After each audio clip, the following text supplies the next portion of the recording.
Chapter 551. Who knew if they would seize the opportunity to soar into the sky? But when these words were asked by Yang Qindong, everything was a different story. Who was Yang Qindong? He was the sixth young master who must be respected in the eyes of the higher-ups. He was the god of war in the eyes of the soldiers. He was the eastern commander in the eyes of the young girls. He was the god in the eyes of the common people. He was the duke of loyalty in the great Ming dynasty. He was the founder of Xianxia, the creator of the mercenary army and everyone's Bo Lu. It was not an exaggeration to say that if Yang Qindong hated someone, then no matter how great that person's achievements were, he would immediately lose everything. Don't think that it was impossible. This was the consensus formed in the feudal society. Here no one would talk about human rights with you. Otherwise, when an emperor dealt with his subjects, he would have to discuss with the other ministers, look at everyone's faces and even hold an open election. From this point alone, Yang Qindong was the king of Xichen City and the only king. If he was unhappy, then no one would have a good time. Obviously, the current Yang Qindong was indeed a little angry. After everyone realized this, they immediately became nervous and careful. Yang Qindong saw the change in their attitude, but he was not satisfied. Who knew how many of these people really knew that they were wrong and not just putting on an act? Therefore, he needed to point out everyone's problems. Although this would make some people unhappy for a while, it didn't matter as long as it was sincerely for them. Do you think you are very powerful? Or do you think that you are already invincible in the world and you don't put others in your eyes? Yang Qindong asked in a deep voice when everyone was quiet. When Yang Qindong was angry, Tiger Mane and Beta Persei immediately puffed out their chests. Then, under their silence, the members of the first security team who were in charge of security around the conference room began to rub their hands together, as if they were waiting for the sixth young master's order to arrest them. The change in the atmosphere in the conference room made some of the officers who just wanted to put on a show feel nervous at this moment. When they noticed that the sixth young master was not joking with them, and was about to get serious in a fit of anger, many people began to reflect. Could it be that they were really too arrogant? Just as these people woke up, Yang Qindong's voice came out of the conference room again. Pat your chests. You were able to obtain today's victory was not because the firearms in your hands were too advanced. Before the enemy could reach you, they were already killed by you. If you didn't have advanced firearms, how could you defeat the enemy? Do you know that in a cold weapon battle, even if we had the help of firearms, we still suffered hundreds of casualties in the battle with the Miao army? You boast about your strong combat power, but this is actually just a joke. It's all because our soldiers are well trained, the firearms in the army's hands are powerful, and we made a serious plan before the war. Do you really think it's your credit?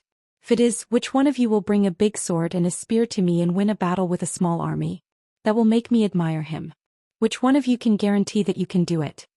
One question after another came out of Yang Qindong's mouth, making the officers speechless.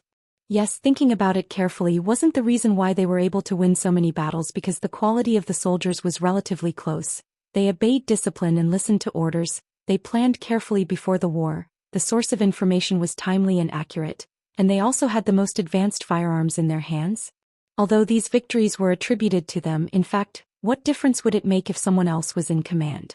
Maybe they didn't do as well as they did, but there was another possibility. Maybe they did better than them.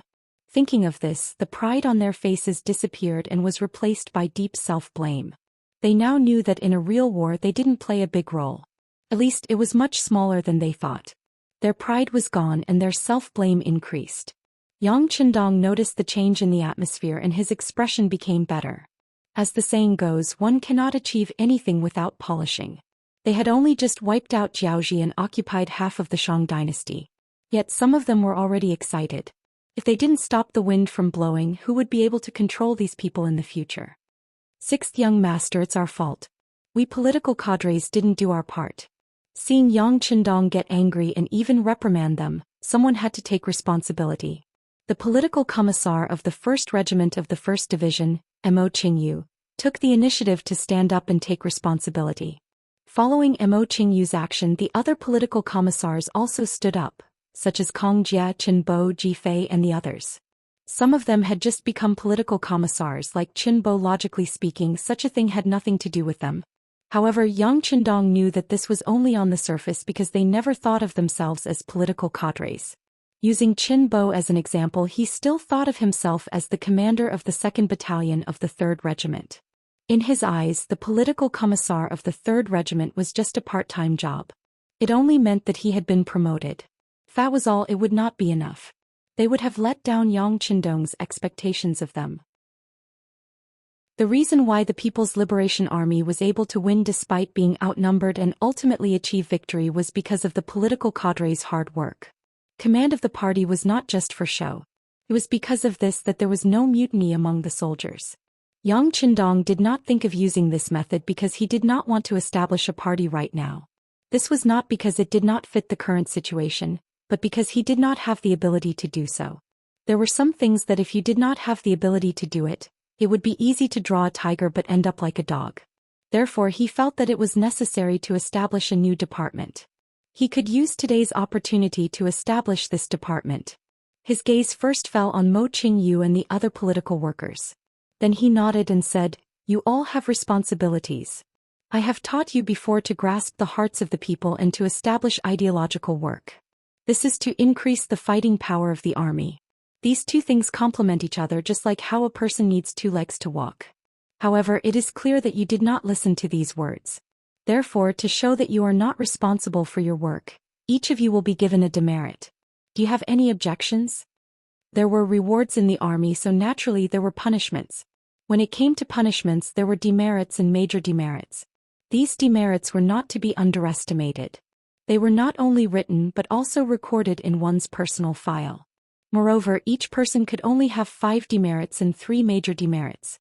If they exceeded these limits, then they would either be demoted or have to leave the army. Therefore, being given a demerit was something that many officers were afraid of. After all, for many people, their days in the army were still long. No one could guarantee that they would not make any mistakes. However, once they accumulated to a certain extent, who knew how many demerits would be given? Now that Yang Qindong had opened his mouth and said that Mo Qingyu and the others had passed, their faces became ugly. However, this was given to them by Yang Qindong, so they could not refuse. At this moment they could only pinch their noses and accept it. Among them, Qin Bo was even more unconvinced after accepting it. He had just been promoted to political commissar and he had not done anything yet. Although he understood this kind of work, being given a demerit as a new officer was not something that anyone was willing to accept. Fortunately, after Yang Qindong gave them a stick, he gave them a sweet date. In order to show the importance and necessity of political work, I have decided to establish a new department. It will be called the Political Department. Its rank will be the same as the military. I will be the head of the Political Department. The first batch of committee members will be Mo Qingyu, Kong Jia, Qin Bo, and Ji Fei. In the future, when it comes to the evaluation and promotion of officers, not only will the military have to give their opinions, but the political department will also have to give their opinions. Only those who pass both examinations can be promoted to military officer. Otherwise, they won't be able to pass. Does anyone have any opinions? Suddenly establishing a political department and promoting it to the same rank as the military was something that many people did not expect. This was like putting another layer of shackles on the heads of all officers. In the future, not only would they have to listen to the military, but the political department would also become like a new father. It would be impossible to say that no one had any opinions. However, in front of Yang Qindong, especially when everyone was so proud of themselves, who would dare to take the lead? Mo Qingyu and the others who were not responsible for anything were given a demerit. What did they say? Therefore, when Yang Qindong asked for everyone's opinion, no one stood up to oppose. On the contrary, the 2 big shots in the military, Leng Song and Gao Xiong, spoke out in support. We support the 6th Young Master's establishment of the political department. Leng Song and Gao Xiong spoke out in support. They had no choice but to do so. Otherwise, it would give others the impression that they wanted to monopolize everything. Why? Was the military so powerful? Couldn't there be any restrictions on their existence? More importantly, were they not going to listen to the 6th Young Master's words? Leng Song and Gao Xiong, who were already vice ministers of the military, would not allow others to hold them back. They immediately spoke out in support. Since the 2 division commanders had the same attitude, the other officers naturally raised their hands in support. Although some of these people might have different opinions, it did not matter. The minority obeys the majority. Chapter 552. Furthermore, if there was something that could only be done after everyone agreed to it, then there would be nothing left in the world that could be done. Some people had opinions but didn't dare to voice them out. However, some people didn't have any opinions at all. For example, the committee members of the political department. They had just been marked down and were feeling indignant. Now that they had a new position and could even decide on an important part of the military officer evaluation, it meant that they had more power in their hands. This would make their work much easier in the future. After all, this was related to their personal benefits. Who would dare to not take it seriously? Among these people, Qinbo was the happiest. He was already a regimental officer. He had just become a committee member of the military headquarters. Now he was also a committee member of the political department. He was the only one who was a committee member of both. How could he not be happy about it? As for when he could only be a committee member of one department, he would have to make a choice. However, it didn't matter. He was already the first committee member of two departments, wasn't he? This was enough. This would become the capital that he could show off to others in his life. He didn't care about what others thought. After Yang Qindong announced the establishment of the political department, he took over the baton from Leng Song. Then he came to the sand table and began to explain the battle plan. After Yang Qindong explained the battle plan that he had in mind, he also emphasized on the enemy's cannons. Those are cannons that can hit a mile away. Although they can't be compared to the cannons in our hands. However, if we don't get rid of them once the soldiers charge, they will be facing death. Although there are always casualties in war, I still hope that everyone can take the lives of the soldiers seriously. In the future, military achievements will not only depend on how many people you kill, but also how many people you lose. This will be done by the political department. Great, this increased the work of the political department and also increased their power. However, this was for the sake of the soldiers' lives. No one could raise any objections. For a moment, the officers could only nod and agree. The final decision of the meeting was to launch the war horn 3 days later. They would use 10 days to eliminate the first Shang dynasty and let Ryukyu Island become Xianxia's first base. In comparison, 3 days to prepare was already a lot of time. After all, the first Shang dynasty wasn't far away from the first Shang dynasty. Leng Feng was the main force of the soldiers participating in the battle, with the auxiliary soldiers as support.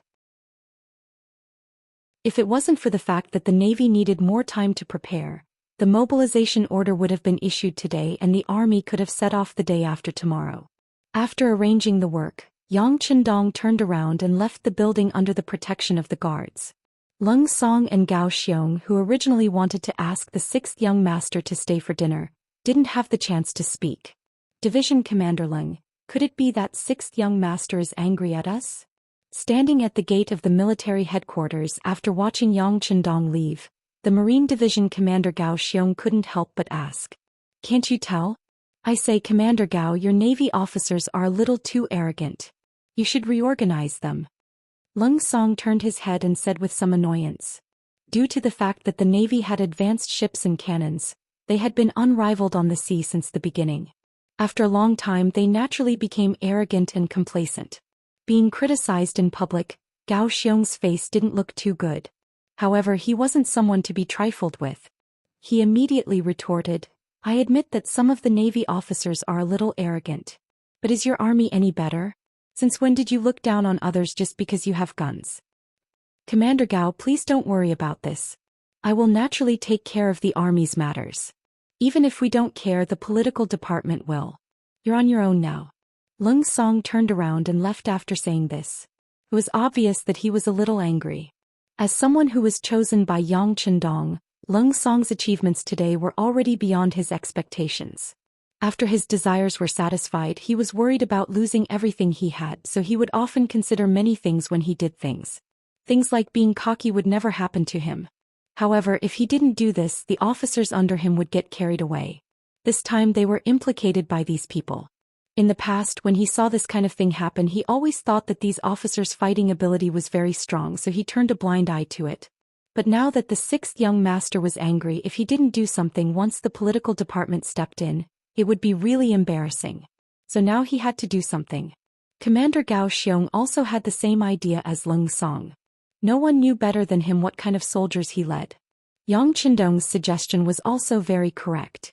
But in order not to disappoint his brothers, Gao Xiong didn't say anything. Gao Xiong was originally a pirate. Even if he was in his current position, he still had a bandit nature in his heart. This was also why Yang Chendong didn't say anything to them and directly announced the establishment of the political department. He believed that after today's matter, these two commanders should know what to do. Of course, if they still didn't know what to do, then Yang Chendong didn't mind moving them to another position. This was not to get rid of the donkey after it had outlived its usefulness. On the contrary, it was to protect them. Otherwise, in the long run, they would continue to walk on the wrong path. Until one day, even if he wanted to pull these two people back, he was afraid that he would be powerless to do so. Yang Chendong returned to the palace under the protection of a group of guards. Seeing that the guards had gone to their posts, Tiger's Mane and Beta Persei, who were following behind him, approached and asked, "Sixth young master, do you need to arrange for people to keep an eye on those officers?" The deputy director of the security bureau, Yang San, did not follow them to Rezin City. Instead, he went to the Great Ming Dynasty to check on the work. After all, he had been away for a while and he needed to have first-hand information for some intelligence work. This was conducive to Yang Chendong's next decision. In Yang San's absence, Tiger's Mane, as the director, took on the responsibility. He asked this because Yang Chendong's decision in the military conference room was too sudden. He was afraid that some of the officers would take things too hard and cause problems. Keep an eye on them? Keep an eye on who? Yang Chendong turned his head and asked as if he didn't understand. Of course, it's to keep an eye on those officers in the meeting. Tiger's Mane had an expression that said it should be so. There's no need. Who knew? Yang Chendong decisively refused. They are the backbone of the army and their loyalty is reliable. As for the fact that they can't think straight for a while, it's understandable. When faced with new things, do you always give people time to adapt? How about this? Go and inform Leng Song and Gao Xiong to invite them to the palace for dinner tonight. Yang Chendong didn't want to suspect any of his subordinates. Unless it was necessary, he disdained to keep an eye on them. Don't suspect those you use, don't use those you suspect. He also believed that under the big picture, unless they really couldn't achieve anything, no one would have any other ideas. Of course, if someone really did that, Yang Chendong would naturally kill them mercilessly. If they were brothers, he would naturally share their blessings. But if they were enemies, then blood would definitely be spilled. Tiger's Mane sent the message. Yang Chendong turned around and walked towards the depths of the palace. In the large square of the palace, waves of pleasant laughter could be heard. Sister Shui, don't panic. Keep your breathing steady. Just hold on and use your legs to push forward. This voice belonged to the fifth Madame Su Man. Originally, she wanted to kill Yang Chendong, but in the end she was influenced by him. After a beauty loves a hero, she came to Crimson City. Here her vision and thoughts were greatly impacted and she quickly fell in love with this place. Especially when Yang Chendong deliberately pretended to be poisoned for her, Nanming didn't have the slightest intention of clearing her grandfather's name. This made Su Man completely disappointed in Nanming. She turned around and placed her heart on Yang Chendong. Her heart was liberated and she became cheerful. At this moment the laughter was so pleasant and pleasant. Yang Chendong made a shushing gesture to Beta Persei behind him. Then he moved lightly to the side of the square and saw the third Madame Xiaoyuxia, Madame Shui, nervously riding on the bicycle. Speaking of the bicycle, Yang Chendong called Feng Ku, who had the potential to be a scientist. After passing the blueprint to him, he didn't disappoint. In just a few days the first bicycle was born. This morning it was sent to the palace. Yang Chendong happened to be absent, so it was given to the three madams. The first Madame Hu Yan rode it for a while. She was a little scared after falling down, so Madame Shui began to try it. Watching the fun, was not afraid of making things worse. Most of the time, there were some things that people thought were very simple when they saw others doing it. Just like Sumonair now. Because she had never ridden before, but with Hu Yan's experience she knew the principle behind it. She immediately began to comment on Madame Shui, who was riding the bike. Her voice wasn't soft. Madame Shui was still trying. Although she fell down at first, she had experienced too many hardships due to her background, so she didn't take the fall seriously at all. Instead, she continued to try. Except for the two maids supporting and protecting her, she rode very seriously and put a lot of strength on her legs. You shouldn't use so much strength. Seeing that Madame Shui was treating the bicycle like an enemy and was about to crush it, Yang Chendong finally couldn't help but come out from the dark and began to guide her. Yang Chendong's sudden appearance startled Madame Shui, and she lost her balance on the bicycle and fell to the grass beside her. This scene caused the two maidservants beside her to scream, but it was obviously a little too late to help her up now.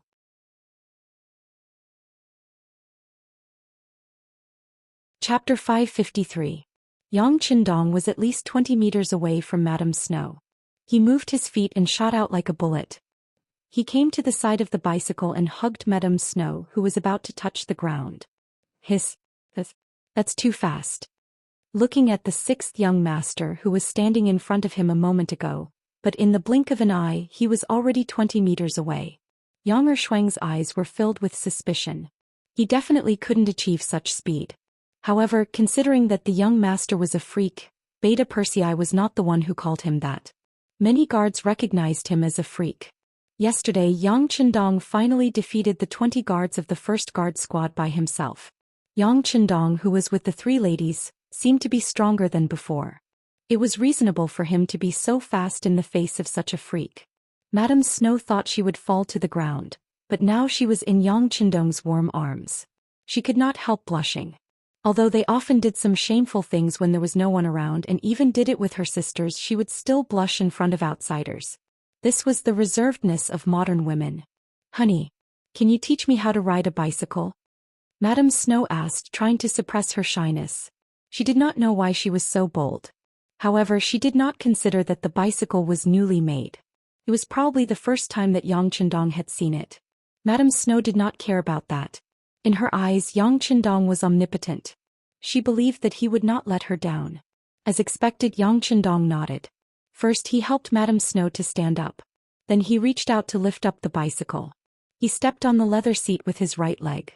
After feeling it for a while, he exerted force on his foot. Then the bicycle slowly moved forward under his command. Riding on the bicycle, while feeling the performance of the bicycle, Yang Chendong said aloud, "This is a men's 28 bicycle. The frame is too high and is not suitable for girls to ride. In the future, if you want to ride it, I can arrange for them to make a smaller one for you." Yang Chendong was already very good at riding the bicycle as he spoke. In his previous life he did not ride the bicycle many times. He did not ride it as much as he did before he became a soldier. However, he had learned how to ride it a long time ago. With the changes in his body, it was a piece of cake. Besides, he could ride planes and tanks easily. This was child's play. Under his manipulation, it didn't take long for him to ride the bicycle with both hands. Compared with other people who would fall down if they gripped the handle too hard, Yang Chendong could ride it so well without holding the handle. This scene instantly made the three ladies admire him. Even the maidservants were trying their best to hold back their screams as their bodies trembled with excitement. The maids who could serve Yang Chendong were happy and unlucky. They were happy because they could often see the sixth young master, the man they admired so many times in their hearts. They were unhappy because they had been with Yang Chendong for a long time. They were always willing to compare other men with him. How could there be any comparison? If they kept going back and forth, other men would naturally not enter their eyes. This would greatly affect their marriage in the future. Of course, these maids had a dream in their hearts, that was, to be favored by Yang Chendong one day, even if they could only be his concubine. Just like in some rich families, the maids, especially the beautiful ones, might fly to the branches and become phoenixes. However, for some reason Yang Chendong never did that. At least no maids could have such an honor. But it did not matter. If they could not do it now, they could wait. There should be a chance. After riding the bicycle for a while, Yang Chendong found that all the functions of the bicycle were very good. The running in of all the parts was also very smooth. He could not help but feel satisfied and stopped the bicycle elegantly. Seeing this scene, the women's eyes were full of stars. Their admiration was very clear. Come on, sit on the back seat and try it." Yang Chendong smiled and pointed to the back seat of the bicycle. Can I? Madame Shui was obviously eager to try, but she still asked shyly. Sister Shui is timid. You can try it." Hu Yan saw Madame Shui's shyness and could not help but smile at Su Maner, who was sitting beside her. Okay. Su Maner naturally knew that Hu Yan was provoking Sister Shui, but she still nodded cooperatively. She looked as if she wanted to get up, so did she. Madame Shui could not take it anymore. Without hesitation she leaned over and sat on the back seat of the bicycle. Haha. Looking at Madame Shui's anxious look, Yang Chendong could not help but laugh. Then he said, "Hold on tight to my waist." Then the bicycle sped up like a gust of wind, reaching a speed of at least 40 kilometers per hour. Madame Shui, who was sitting on the back seat, could only feel the things in front of her flying backward. She was so excited that she hugged Yang Chendong's waist tightly. She looked happy. After Madame Shui, Yang Chendong picked up Hu Yen and Su Monair. He had no choice. When there were many women, everything required fairness. After riding the bicycle for more than an hour, Yang Chendong was sweating a little. Satisfied, he stopped the bicycle and pointed at Beta Persei, who was drooling not far away, and said, "Come on, try it. Look at you, your clothes are wet with saliva." When Yang Chendong pointed at him, Beta Persei quickly looked down at his military uniform, but there was nothing there. Then he heard a woman's laughter. Only then did he realize that the young master was teasing him. However, he didn't care so much anymore. He smiled and strode toward the bicycle. Just now he had seen the sixth young master ride for a long time and thought that he was familiar with the technique. In addition, he was tall and had long legs, so it should not be a problem for him to control it.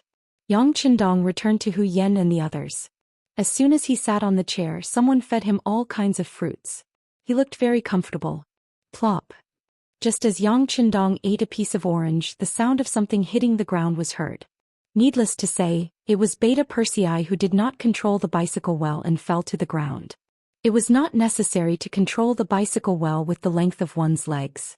In a situation where he did not know how to master balance and it was his first contact, Beta Persei quickly made a fool of himself and fell to the ground.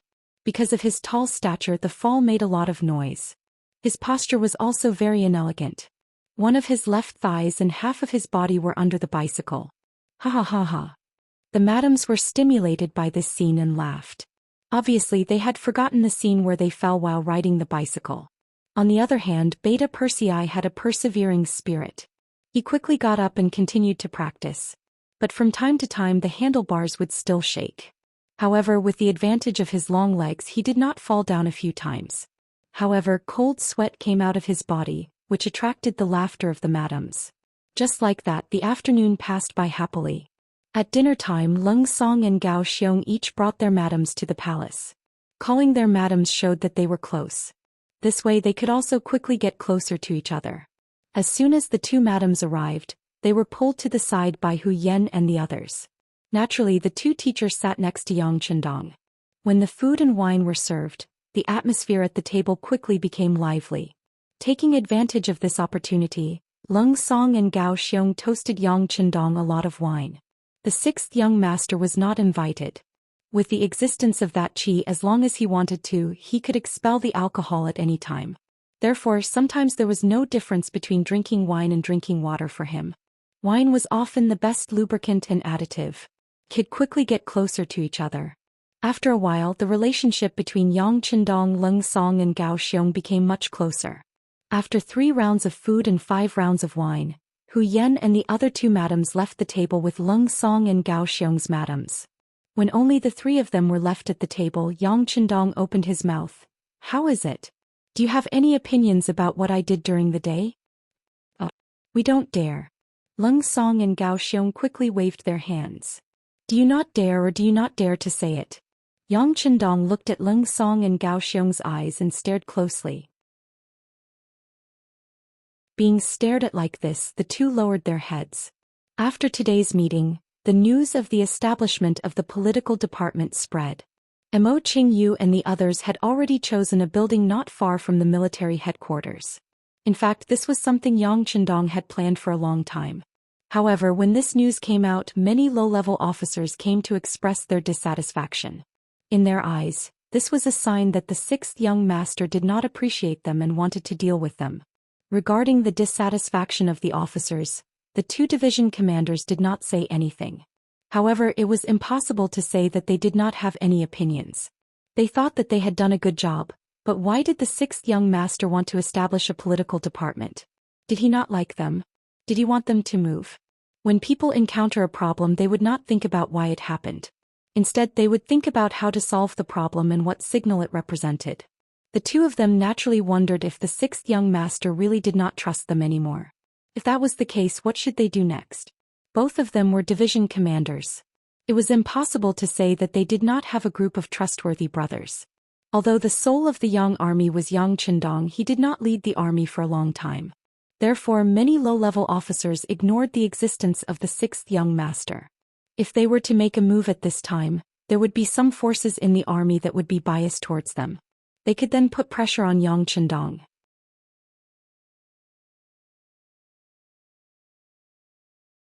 Chapter 554. Of course, this was just a thought. They wouldn't actually do it. After all, he had only set up the political department. He hadn't done anything to them yet, had he? At this moment, Tiger's man appeared and personally told them that the sixth young master had invited them to dinner. The two of them immediately guessed that Yang Chendong wanted to ask them about the political department. If one didn't do anything wrong, they wouldn't be afraid of ghosts calling at their door. They hadn't done anything wrong. They hadn't even said anything unkind. Naturally, they weren't afraid. On the contrary, the two of them were still thinking about whether or not they should mention their suggestions and thoughts during dinner. Now that Yang Chendong had finally taken the initiative to say it, it was within their understanding. However, when he suddenly asked if they didn't dare to say it, cold sweat poured out of their foreheads. They could feel that Yang Chendong was very serious. However, before they could think of how to answer, Yang Chendong opened his mouth again. This time he said with a very serious expression, "The two of you were the first batch of people to follow me. You were also chosen by me. I have to say that you too have some ability. However, I still want to say this. If it wasn't for the young master, what would the two of you be doing? Lengsong, are you still wandering the Jianghu? Dreaming of becoming a hero? Maybe you could save some people, but maybe you wouldn't even have a corpse left. And you, Gao Xiong, are you still a water bandit? Maybe you've grown stronger, or maybe you've been taken over by others. Who knows?" Yang Chendong brought up their past. This was something they didn't want to face. Especially Gao Xiong. He was a water bandit.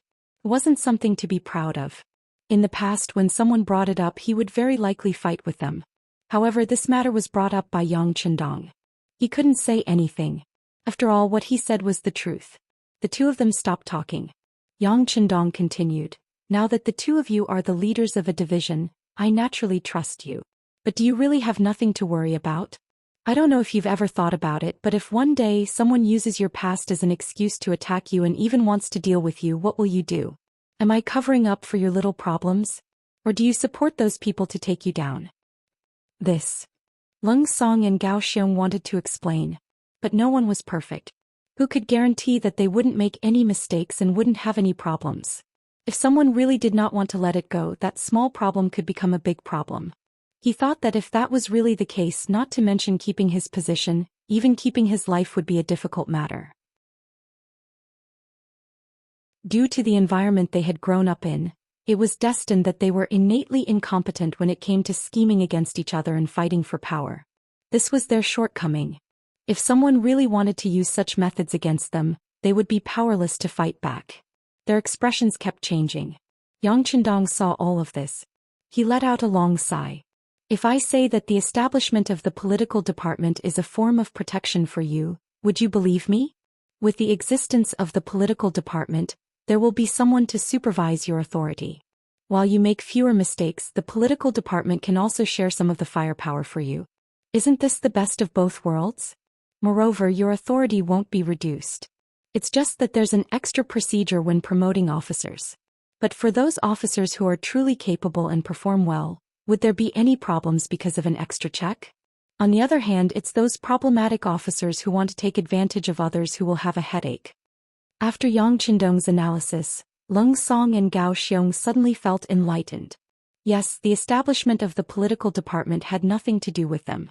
As long as they performed well, there wouldn't be any problems. After all, the political department's minister was the sixth young master himself. Since that was the case, what else did they have to worry about? As the saying goes, if one's heart is clean, one's body is full of righteousness. They didn't rely on other methods to be promoted. In fact, as they became division commanders, the first step of promotion could only be decided by Yang Chendong. Since that was the case, what were they worried about? After thinking it through, Leng Song and Gao Xiong's faces were full of shame. "Sixth young master, we were wrong. Our thinking was too simple. Yang Chendong could tell that the two sincerely admitted their mistakes. He let out a long sigh and said, "Don't be afraid of making mistakes. Just don't make them again in the future. Since you know your mistakes, you have to contribute to the establishment of the political department. You have to help when you should. You're all division commanders. You have to show your magnanimity. Do you understand?" "Yes, yes." Leng Song and Gao Xiong kept nodding. These words made them understand Yang Chendong's painstaking efforts. Thinking about it, they had been thinking too much. With the sixth young master's influence and power, if he really didn't like them, would he still need to establish a political department to deal with them? He only needed to say a few words and give a few instructions. The knot in the hearts of the two division commanders was untied. As long as they didn't panic, they would even tell the other junior officers what he said. A truly knowledgeable person would know what to do. With the internal situation stabilized, Yang Chendong could finally rest assured. As for the establishment of the political department, not to mention that some of the officers were already showing signs of arrogance, even if they weren't, it would still be established. If the power wasn't distributed, it would be too centralized. Once there was a problem, it would be a headache to solve. Since that was the case, it was better to nip everything in the bud. With these words, plus the fact that he invited the two division commanders and their wives to the palace for the banquet tonight, there shouldn't be a problem in stabilizing the morale of the army. Once the army was stable, it would naturally be able to display its greatest strength in the war. This was also what Yang Chendong was concerned about. Sure enough, the next morning after Leng Song and Gao Xiong went to the military headquarters and talked to some of the officers of the regiment, battalion and even company level, the establishment of the political department was no longer hindered by anyone. On the contrary, there were many people who came to show their goodwill and help. This showed the new situation of the military and government being one family. In the blink of an eye, 3 days had passed. When the new morning arrived, Yang Chendong changed into the marshal's uniform. Under the reluctant gaze of the three wives, of course, the three wives were separated from their husbands on the bed. They couldn't get out of bed after a night of torment. They only wanted to satisfy Yang Chendong. They also wanted a child, so naturally they were willing to do so. Yang Chendong strode out of the palace. The first Shang dynasty was the first unified dynasty on Ryukyu Island. Its official name was the Shang dynasty. In order to distinguish it from the second Shang dynasty, it was usually called the first Shang dynasty. The first Shang dynasty had a total of 7 generations, from the first Xianxia king to the last Xiangde king. It was only established 63 years before it was destroyed due to internal strife. Yang Chendong's appearance added to this situation. Of course, he didn't feel the slightest bit of guilt towards the destruction of a country other than the foreign races. 3 years ago, when Xianxia chose this place, it started the battle with the first Shang dynasty. In the beginning, they had a small territory and a small number of people. Now they had a huge territory. The situation had completely reversed. The child that wasn't valued in the past had now grown into a colossal existence. In the end, it was going to open its bloody mouth and swallow up the last of the New North, reunifying this place. As if they had long sensed that the day of the final battle would come, the first Shang dynasty, whose sea passage had been sealed, began to display their potential to survive. Especially after the land in Taichung was occupied, they accumulated more strength to develop.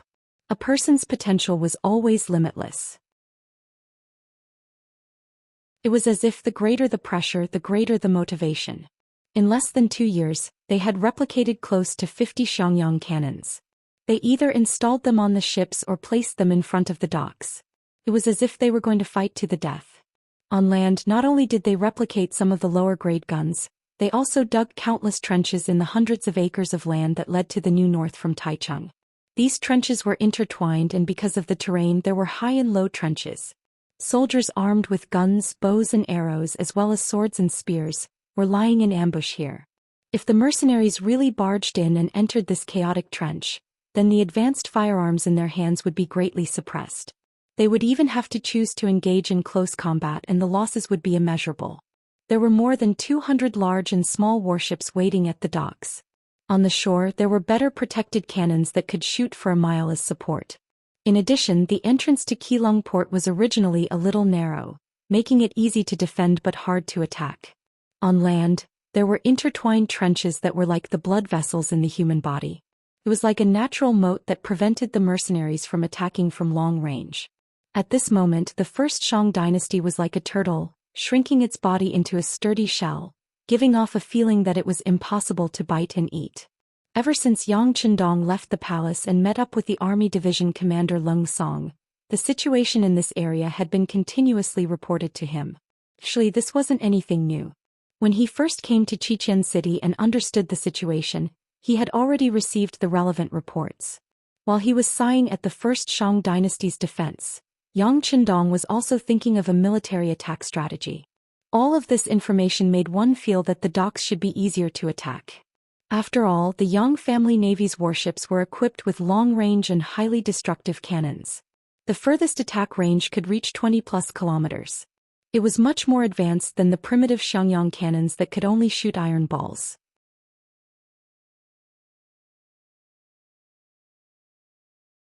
Chapter 555. But the navy was still the navy. If it was a naval battle with the strength of the Yang family's navy, there was no need to be afraid of anyone. But this time what they wanted to do was to occupy the dock and land, which was a lot more troublesome. Advanced artillery could allow the navy to take down Keelung port, but in the end they still had to land. The dock was originally a huge slope, which meant that the soldiers needed to attack it. This was equivalent to putting their bodies in the hands of the enemy. Maybe they could take it down, but they didn't know how much they would have to pay. In comparison, if the army could make a breakthrough, then the navy only needed to provide artillery support, which was much simpler. But what should they do when facing the countless trenches? On this issue, some officers put forward various ideas, especially the newly established staff department in the military. They proposed to flood the trenches. As long as a large amount of seawater was poured into the trenches, the enemy hiding here wouldn't come out and wouldn't retreat. In this way, the initiative of the war would naturally be in their hands. It had to be said that the idea was good, but it was too difficult to implement. First, they had to solve the problem of water. Although there was no shortage of water nearby, how could they draw the seawater into the trenches? It had to be known that the terrain here was high and low. And even if they could borrow the large water pump made by the munitions factory and the power plant to bring the seawater here, did they consider the amount of work? Besides, the enemy wouldn't just wait there and wait for you to flood them. Wouldn't they find a way to drain the water away? In the end, they really didn't know when to stop. Some also said that they could use grenades to open the way and blow up the trenches. This method was not feasible. First, they didn't know where the enemy was. If there were no enemies, wouldn't it be a waste of grenades to blow up the trenches? The number of grenades needed to cover a few hundred acres of land was too large. Second, if you just blew up a trench and thought it was safe, but the enemy moved here in time, wouldn't it be suicide to rush in without any preparation? So whether it was flooding or using grenades to open the way, they were all rejected. In the end, all eyes were on Yang Chendong.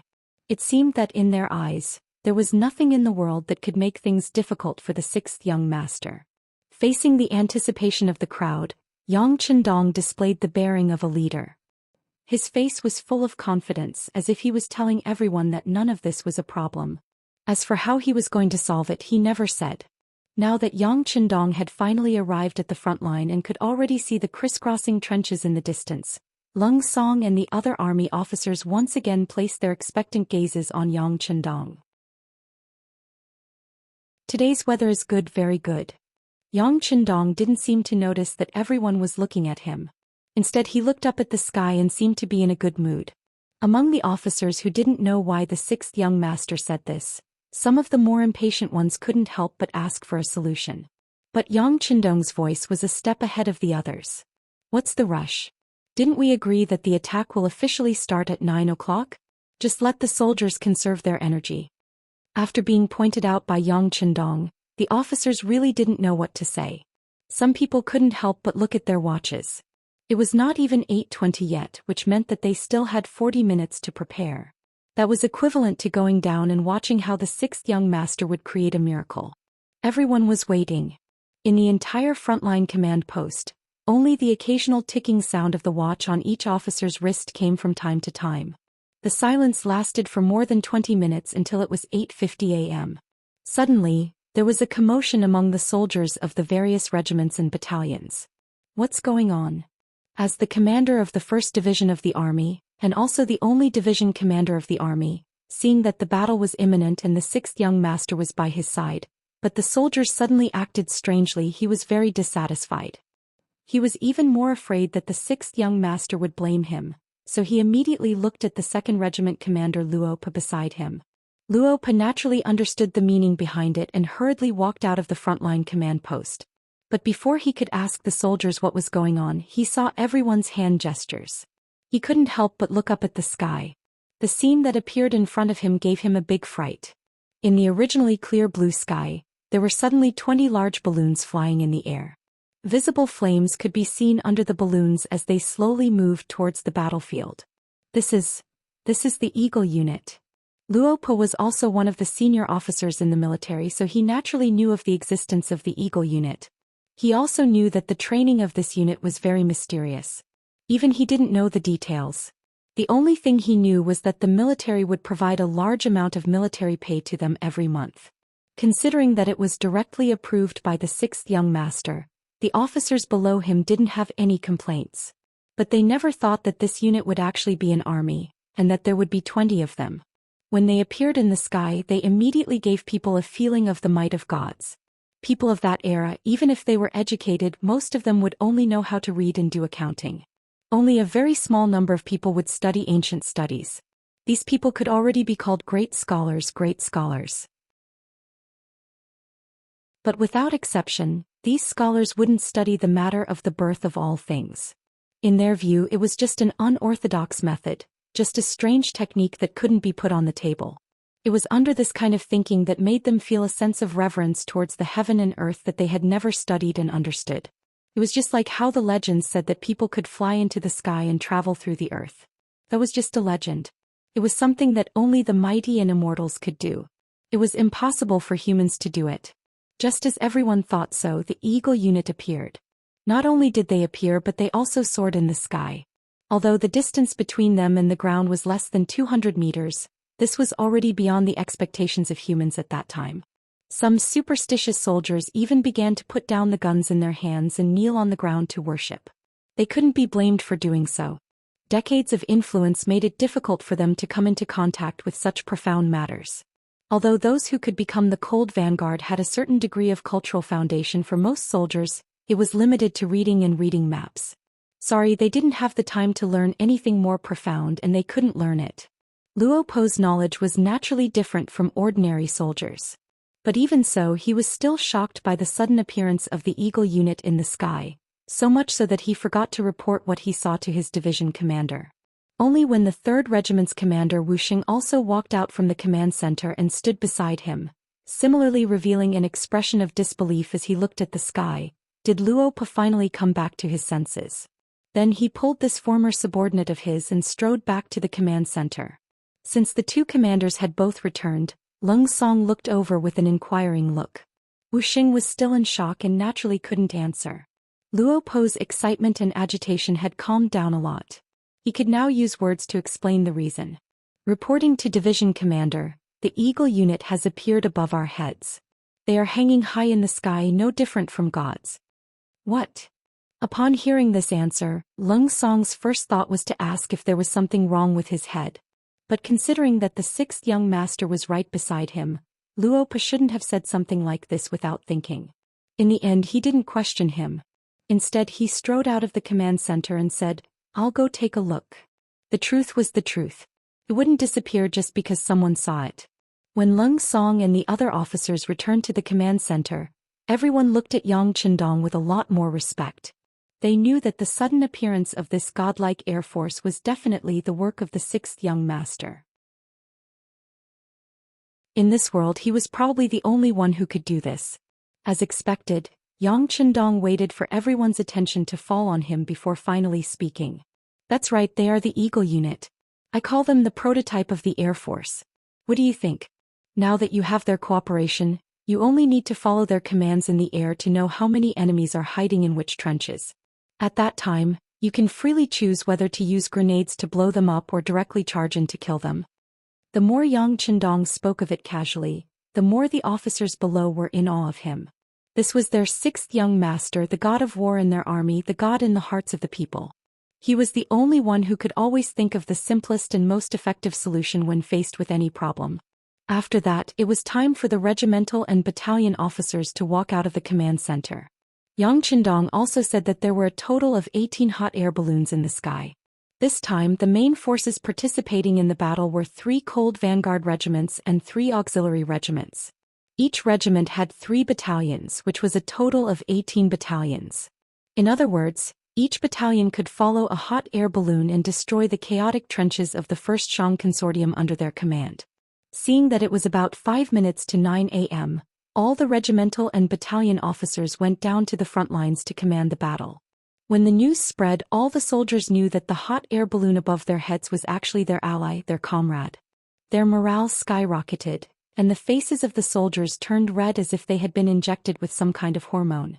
In comparison, the First Xiang Consortium soldiers who were hiding in the trenches like ostriches were dumbfounded.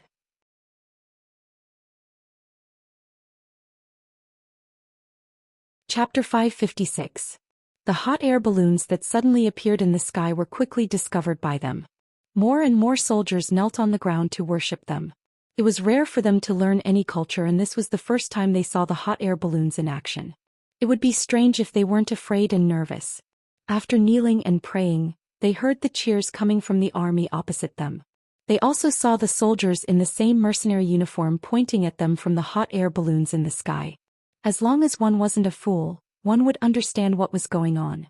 This is actually an army sent by the mercenaries. Could it be that they have received the approval of the heavens and are here to destroy us? Even the heavens want to take care of them. How are we going to fight this battle? No matter where we hide, they will be able to see us clearly. Won't we still become their targets? The discussions of the soldiers grew louder and louder. It had already caused a huge impact, and the morale of the soldiers had also fallen to the lowest point. The generals of the First Xiang dynasty also felt that it was inconceivable. They were also concerned about the morale of the soldiers. At that moment, they wanted to suppress the fear in their hearts. Someone suggested to use firearms to shoot down all the hot air balloons. As long as they succeeded, all the fear from before would disappear with the wind. However, even though their vision was clear with the distance between the firearms and arrows, it was impossible for them to hit the hot air balloons in the sky. How could a firearm that only had an effective shooting range of 100 meters hit a hot air balloon that was 150 meters away? Not to mention that they were shooting towards the sky.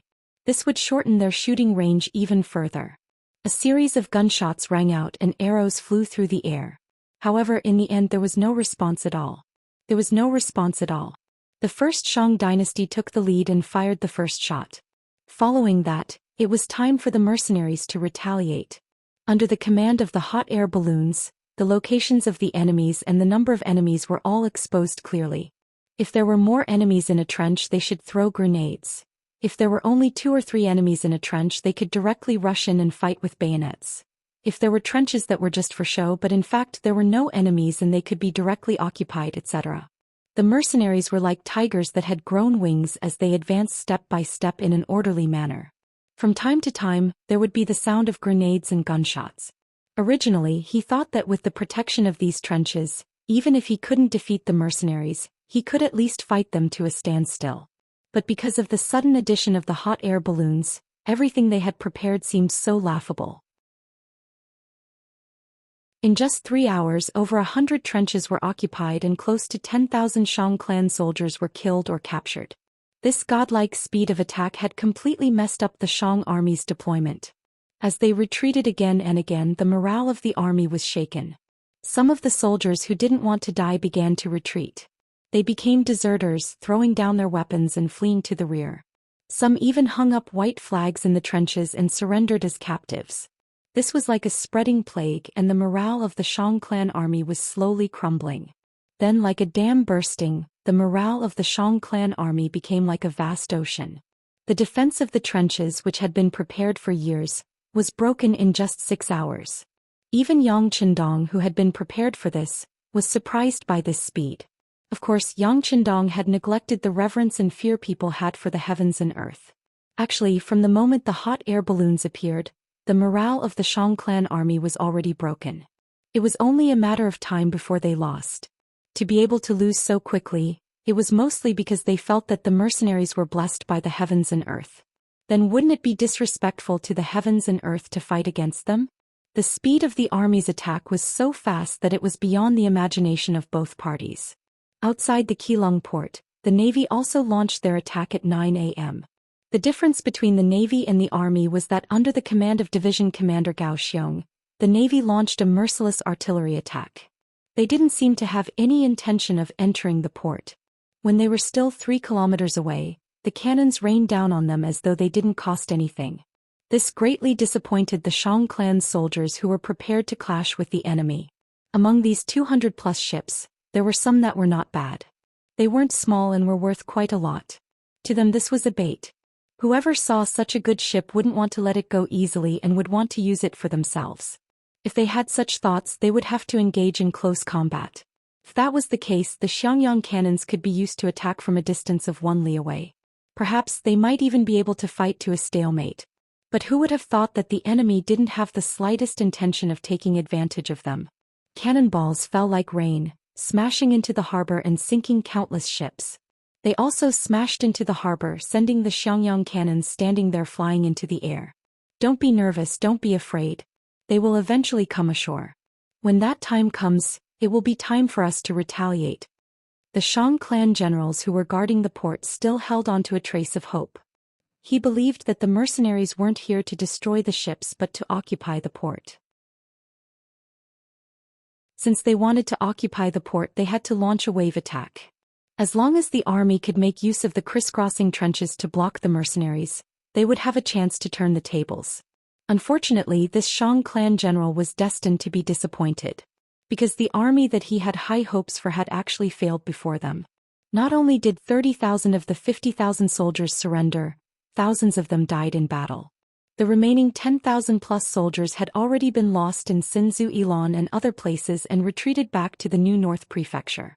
It seemed that only by returning to the high city with walls around them, they would be safer.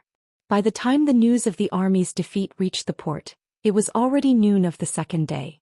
When the general who was guarding the port heard the news of the army's defeat despite the risk of being killed by the artillery shells, he let out a long sigh and led the soldiers who were hidden in various places to retreat back to New North City. At this point, in just 2 days, the Shang clan's external defenses had failed and they had all retreated back to the New North Prefecture. Because of this, their military strength had reached 80,000 men. By the time the army of mercenaries arrived at the New North Prefecture, they saw the tightly shut city gates of the 6 cities. Quickly surround this place. At the same time, clear out any hidden threats and enemies.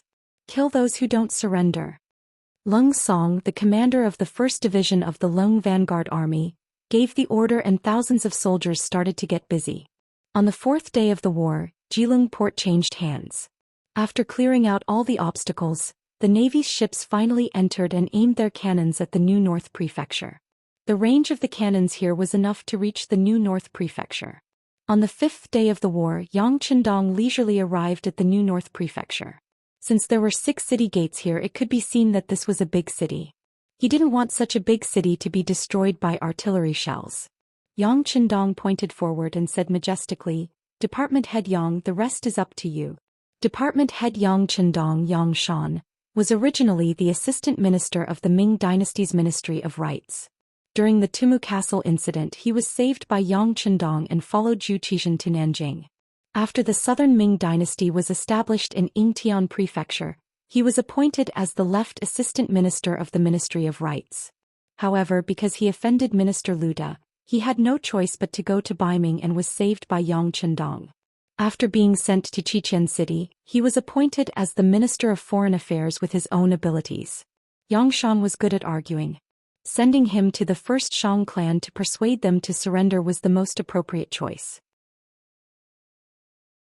Ever since he came to Xichen City, Yang Shan's horizons were broadened. Later on, because he was old friends with Yu Qian, he was recommended to be the Minister of Foreign Affairs. Yang Shan, who was ambitious and wanted to do great things, didn't have much of an idea after taking up the position. Xichen City didn't even have a country, how could there be diplomacy?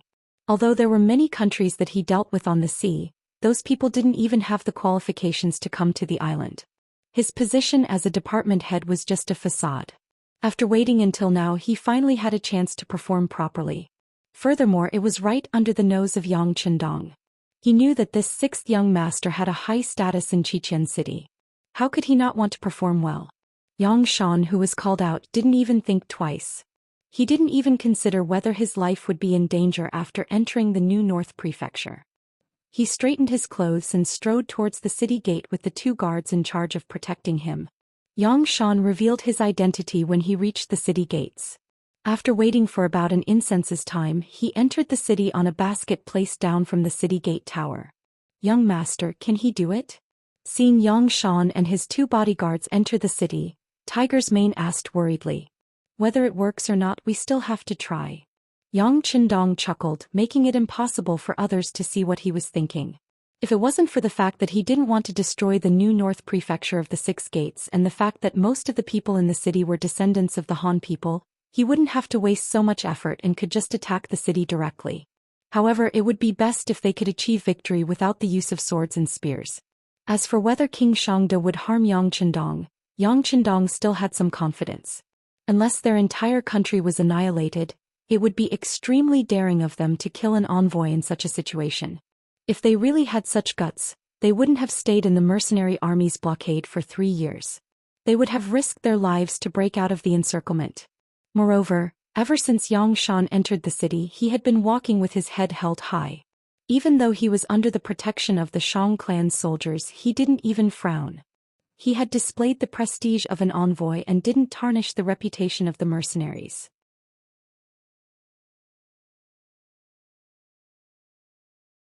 Chapter 557. Of course, it was because of his performance that the soldiers were even more fearful of him. When they thought about how the new North City was already surrounded, they didn't dare to underestimate this powerful military envoy. The first Shang dynasty had only been established for about 40 years and the palace still looked very majestic. Of course, for Yang Shan, who had served as an official of the Great Ming dynasty, he was still a little petty. Therefore, along the way he looked straight ahead and his footsteps were steady, giving people a sense of confidence. Yang Shan was not the only one. Even the 2 Lung Feng beside him had sharp eyes. They were not affected by the environment at all and showed no signs of fear. In fact, these 2 men were also people who had been through a bloody battle. This time they came with the mentality of win or die trying. They had already tied quite a number of explosives on their bodies. If things didn't go well, they would be able to detonate them with a pull. It was because of the strength of the 3 that the soldiers of the first Shang dynasty couldn't even search them. Using Yang Shan's words, what they did was an insult to the mercenaries. That was a heinous crime. Then there was no need to talk and they should just fight. Compared to the upper echelons of the first Shang dynasty, the soldiers only wanted to live. In their eyes, even if they won the war and survived, it didn't mean that they were living a better life than others. After all, in this era soldiers belonged to the lower class and were rarely looked up to. With such thoughts, they naturally hoped that they could resolve the crisis in front of them through negotiation. Not to mention, many of them had heard through various channels that the commoners who had joined the mercenaries were living a much better life than them. Each of them had their own fields or jobs, so their lives were worry-free and they could even save a lot of money. That was the life that they wanted to live. They successfully arrived at the main hall of the palace. At this moment, all the officials of the first Shang dynasty were gathered here. Even the king Shangde was sitting high up. When Shangde succeeded the throne, he was only 9 years old. Now he was only 13 years old. Moreover, he had been besieged since 3 years ago. His territory had gradually shrunk, causing him to live in anxiety and apprehension every day.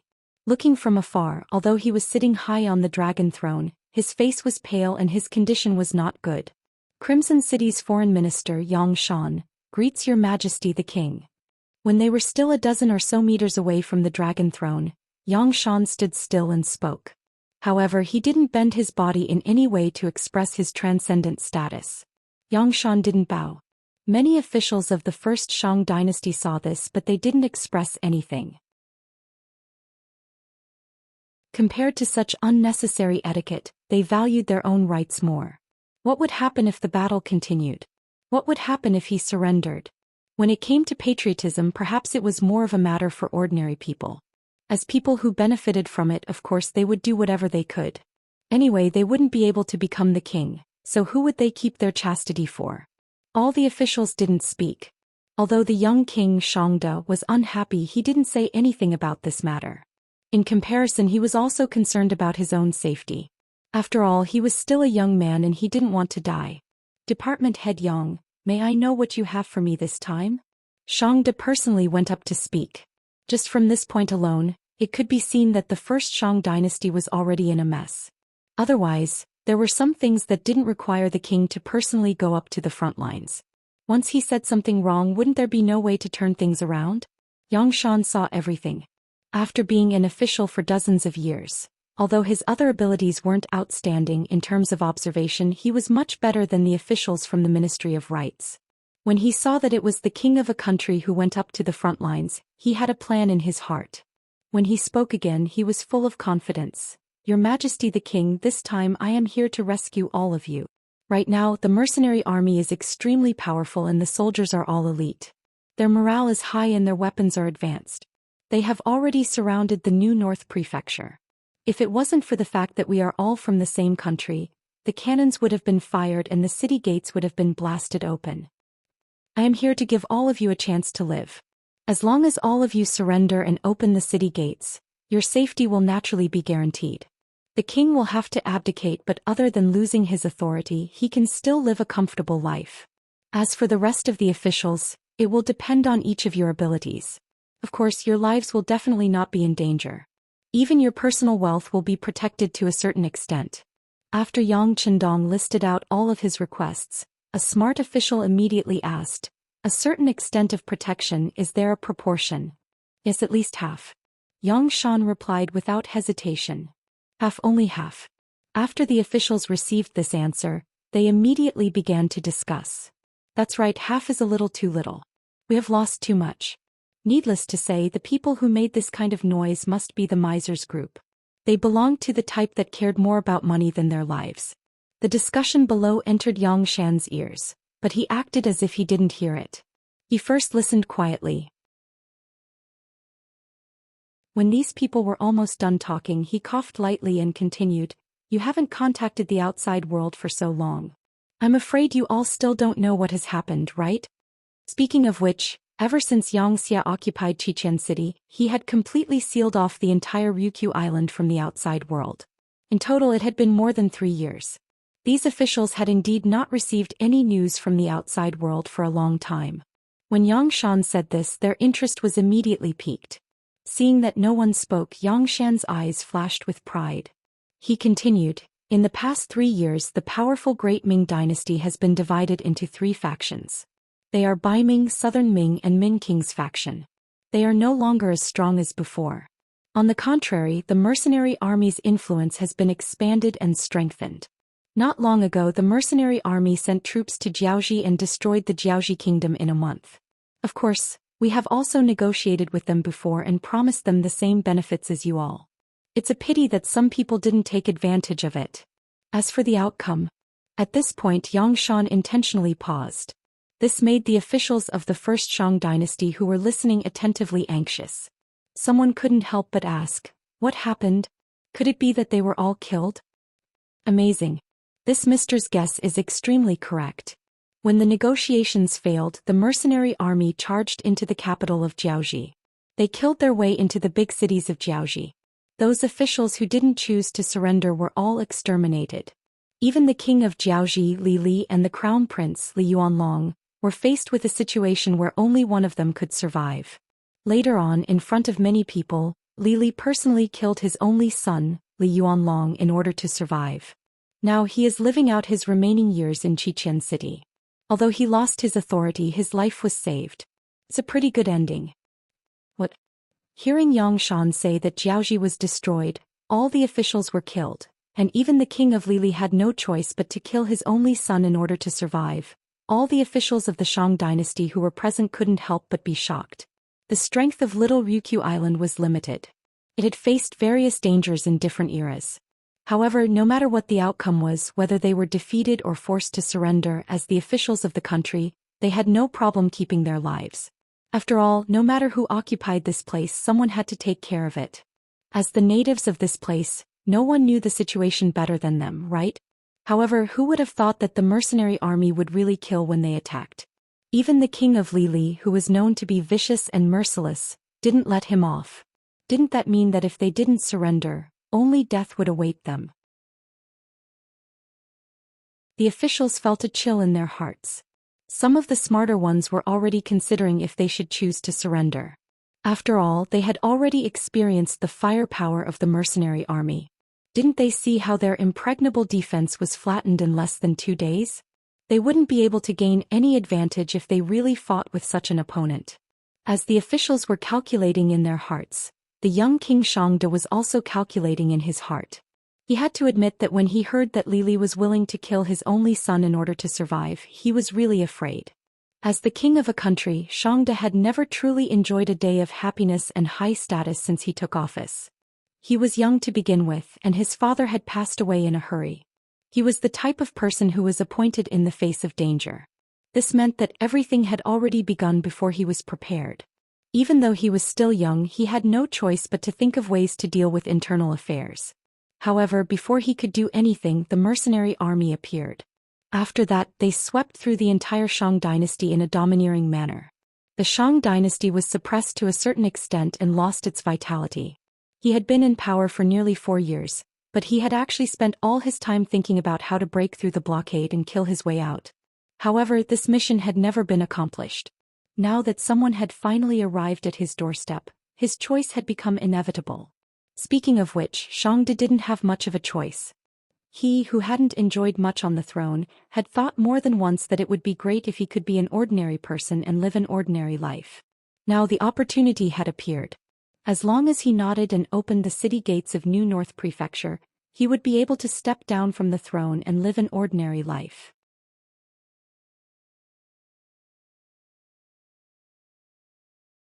Chapter 558. In other words, he could bear the worst result. Therefore, he did not have any resistance to surrendering. However, he still could not stand Yang Shan's aggressiveness. Even if Yang Shan wanted them to surrender, shouldn't he at least have a good talk? Why did he have to be so aggressive right from the start? With a hint of anger, Xianxia asked Yang Shan in a voice that was still young and hadn't reached puberty, "Emissary, what if we don't surrender? Have you thought about it? No matter if we live or die in the future, you who appeared here will definitely be the first to die. Aren't you afraid of death?" The young Xianxia actually threatened Yang Shan. When the officials heard this, many of them panicked. They didn't want to die. If they really killed Yang Shan, it would be tantamount to forcing the mercenaries to become mortal enemies with them. If that was the case, no one present would have a good life. The officials were all panicking. They almost shouted out to stop their king Xianxia. In reality, this kind of thing had been done many times in the past 4 years. For their own benefit, these officials had always been able to band together and force the young king Xianxia to give in. This time they were prepared to repeat the same story. But before these officials could speak, Yang Shan had already started laughing loudly. After a round of laughter, he suddenly pointed at the high and mighty King Xianxia and said, "Of course, everyone is afraid of death. But if my death can cause so many to die with me, it will be worth it." Zhoosh. Just as Yang Shan finished speaking, the 2 followers of Leng Feng behind him had already pulled off the buttons on their outer robes, revealing the densely packed detonators wrapped around their waists. What is that? The sudden change in the situation caused everyone to exclaim in surprise. Some of the more knowledgeable officials couldn't help but exclaim, "That looks like something made of gunpowder." "You are indeed knowledgeable." Yang Shan nodded his head towards the minister, who spoke with a look of admiration. Then he looked at the other ministers and introduced the item as if he was a salesman promoting his goods. "This item is called a detonator. It's a new explosive that our mercenary army has developed." After saying this, he raised his head to look at the palace. Then he nodded and muttered to himself, "If everything is normal, these detonators should be able to completely collapse this palace." But hearing that these lightning tubes were actually so powerful, all of the officials' faces changed. Although some of them didn't think that the power of this thing was as strong as Yang Shan said, they didn't dare to gamble. They were all standing here. If it really was as Yang Shan said, wouldn't it mean that their lives would be in danger? Your Majesty, we can't defeat the mercenaries. Let's just surrender." "That's right, Your Majesty. A real man knows when to stretch and when to shrink. Let's lower our heads for now and in the future. When the courtier reached this point, he couldn't even continue his lie. If the kingdom was destroyed, the king would be placed under house arrest. What future would there be? Many officials started to plead for leniency. Without exception, they all expressed the same attitude, which was that they absolutely could not become enemies with the mercenaries, and even more so, they could not harm Xian. Some of the ministers who held military power had already thought it through. If the king insisted on doing things his way, they could only use their power to restrain him first. The high and mighty Xianxia couldn't help but shake his head when he saw the reactions of the courtiers below. Although all of this was within his expectations, just like in the past 4 years, whenever there was a threat to their interests, these people would advise him with the big picture in mind. They were eating the salary of the kingdom and enjoying the benefits and power that came with being in a high position. However, when the king was in danger, none of them thought for the kingdom. Instead, they were still plotting their own schemes. Xianxia was completely disappointed in them. Among these courtiers, there wasn't even one who was as fearless as Xian. What future did a kingdom like this have? Even if there weren't any mercenaries, the kingdom wouldn't last long. Since that was the case, forget it. If they wanted to surrender, so be it. After all, he didn't want to be the king anymore. Under the pleading of the courtiers, Xianxia finally made the decision to surrender. Then they put down their weapons and opened the city gates. The mercenaries entered the city and took over. All the courtiers, including Xianxia himself, were waiting in their own residences, waiting for their fate to judge them. Xian completed his mission of persuasion and walked out of the New North mansion in high spirits. Countless mercenaries and auxiliary soldiers entered the mansion in exchange for him. Not bad, well done. Xianxia patted Xian's shoulder with a satisfied expression. Next, you will be in charge of taking over the courtiers here. Those who have committed heinous crimes must not be let off. As for those courtiers and merchants who still have a conscience, just confiscate half of their assets.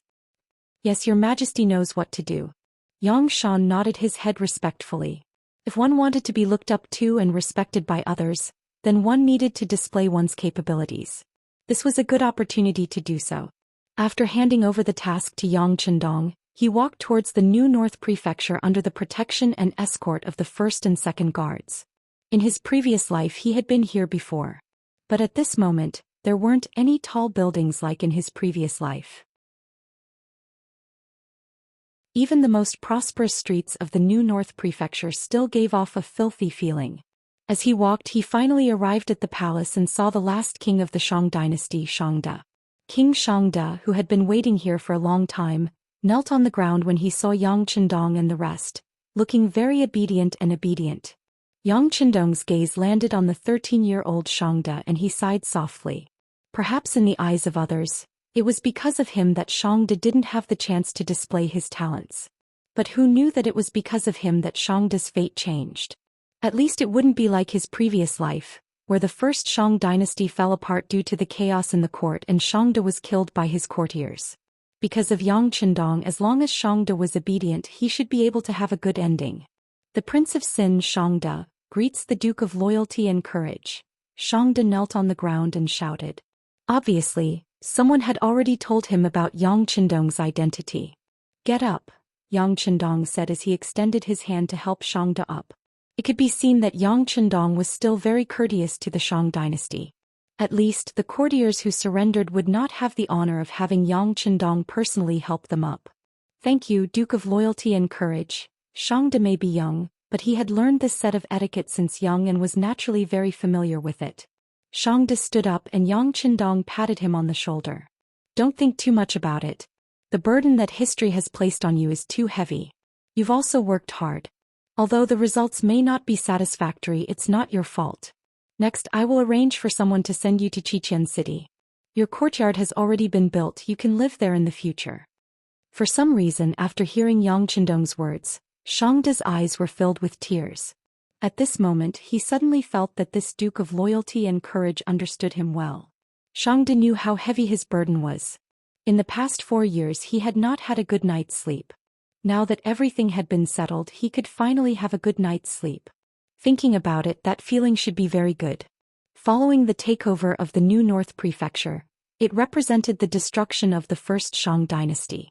After the news reached Xichen City, Lord Yu Qian, who had already prepared his men, waved his hand, and 30,000 educated youths from Xichen City entered Ilan, Taoyuan, New North, Keelung and other places under the protection of 30,000 temporary auxiliary soldiers. Presumably, it would not be long before these places were completely transformed. A new city that was different from this era would quickly rise from the ground. In a small town outside of Luang Prabang City, one of the territories of the Landsong Kingdom. For the past few days, the atmosphere here was extremely tense. Those who appeared in this area had to go through strict checks before they were allowed to enter and leave. This had disrupted the lives of the people here. However, because this area was under the control of the military, the news could not be spread out. And in this unknown small town, no one knew that the Landsong Kingdom's king, Paisai, was meeting with the Jiaoxi's general, Fan Yuhai. Back then, Fan Yuhai had defended Xiyu City and fought a decisive battle with the mercenaries. After his defeat, he did not enter the city immediately. Instead, he led 20,000 elite soldiers and fled the city, becoming the strongest military force of the Jiaoxi kingdom. As a general of Jiaoxi that had been destroyed, Fan Yuhai still had some capabilities. In the past month, he had actually gathered 60,000 deserters from Jiaoxi. Together with his 20,000 elite soldiers, he had a total of 80,000 men. With such strength, he finally had the qualifications to meet with the Landsong Kingdom's king and discuss the matter of cooperation. In the largest inn in the town, the two sides met. Fan Yuhai first explained the current situation to him. Your Majesty, everyone knows that the mercenaries are as scheming as Sima Zhao. Destroying Jiaoxi is just their first step. They will not be satisfied. Furthermore, you had previously sent reinforcements to Jiaoxi. At that time you had already formed a grudge. I believe that not long after, once they have completely destroyed Jiaoxi, they will raise their butcher's knife and come for you. However, I wonder if your Majesty has any countermeasures at that time? The moment both parties sat down, Fan Yuhai exaggerated the threat of the mercenaries to force the other party to make a decision and declare war on the mercenaries. Since Paisai was able to become the king, he was naturally not scared. He looked at Fan Yuhai with an unhappy expression. Don't be alarmist. Just tell me what your plan is and how confident you are.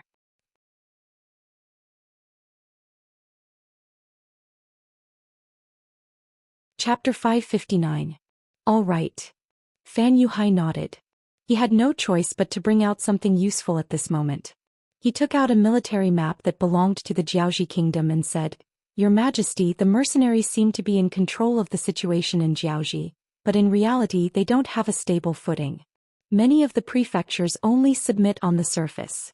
Due to the limited number of mercenaries, the ones managing them are mostly the Jiaoxi mercenaries led by Hong Jin.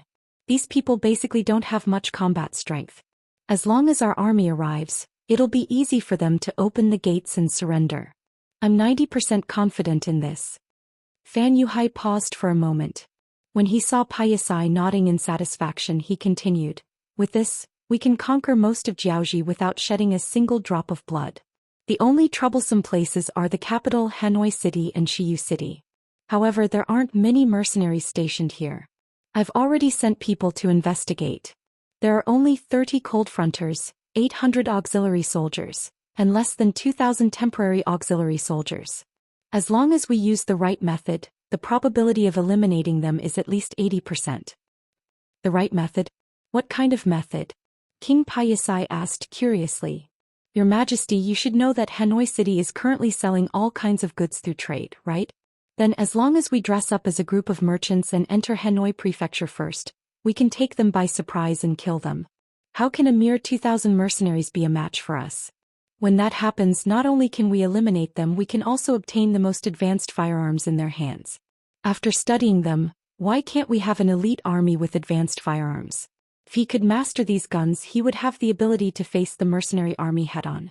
Not to mention, we also have other methods to prevent them from attacking us. Seeing how confident Fan Yuhai was, Paisai was tempted. What other methods are there? Your Majesty, when the mercenaries first entered Jiaoxi, they tried to confuse us with negotiations. For that, we paid the price of 20,000 Han civilians and delayed the war by 10 days. I have never understood this matter. Could it be that the mercenaries really care about the lives of the Han people? In fact, when I sent someone to investigate, the news that came back confirmed my thoughts. In every city of Jiaoji that was conquered, the status of the Han people there became much higher. Is there such a thing? It was the first time Paise had heard of this. Of course, this did not mean that their intelligence agencies were blind and deaf. It was just that in that era the people in power valued their own interests more. How many people took the common people seriously? If they didn't pay attention to it, naturally, even if there was such information, it would be automatically blocked by their subordinates. Is this true? Fan Yuhai nodded heavily before revealing a strange smile. Your Majesty, think about it. If we take down Jiaoji first and control the Han people there, when the main force of the mercenaries arrives, we push these Han people out. At that time, what will the mercenaries choose to do? Those are the people they painstakingly saved. Are they going to kill 100 of them just like that? They will feel heartache. But if they don't kill them, the initiative of the war will fall into our hands.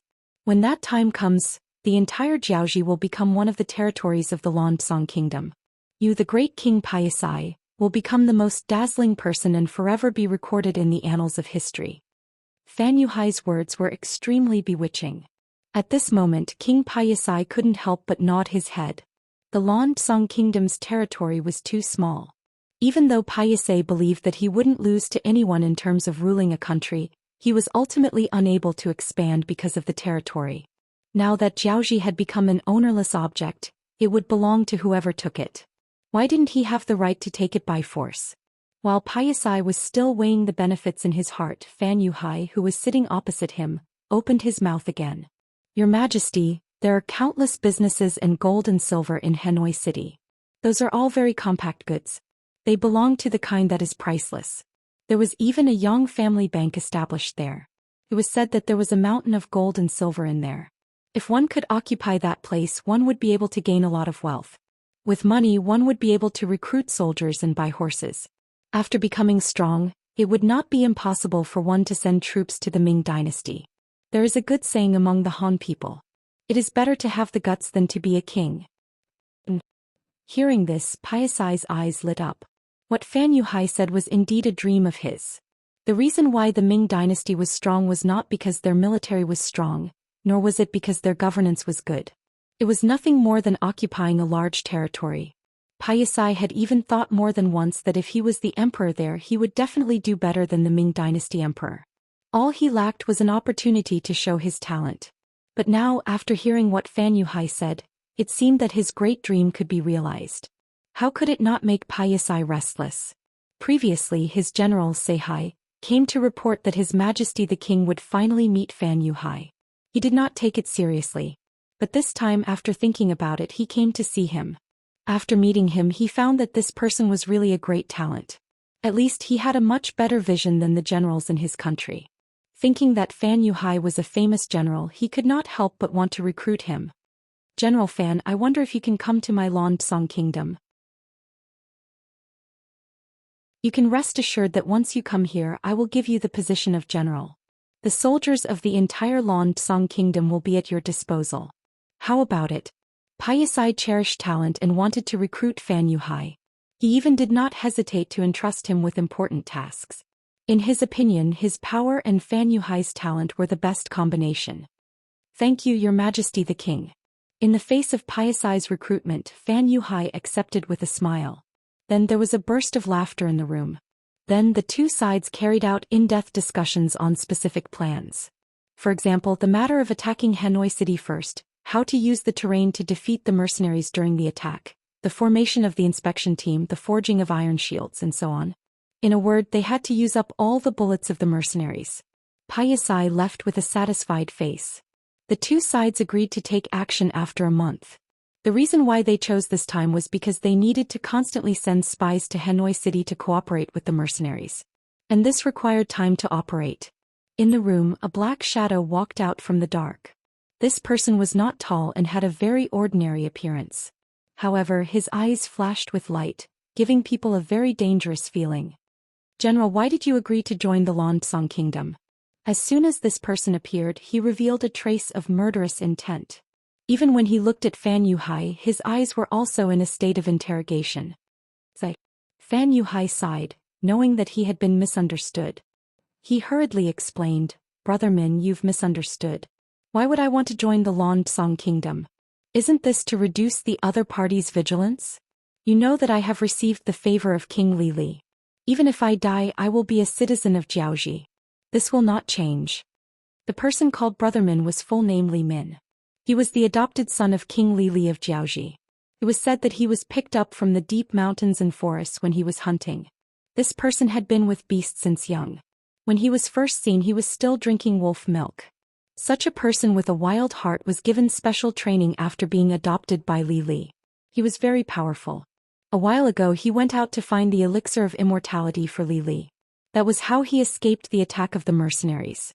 After receiving the news and returning, he could not find his adoptive father. Li Min found Fan Yuhai to seek a way to restore the kingdom. The difference between Li Min and Fan Yuhai was that Li Min didn't want to defeat the mercenaries. It was too difficult for him to complete this mission alone. His goal was to find the whereabouts of his adoptive father and save him. Fan Yuhai, who knew Li Min's ability, agreed to this request in order to use him. He also said that he would find a suitable opportunity to make a move.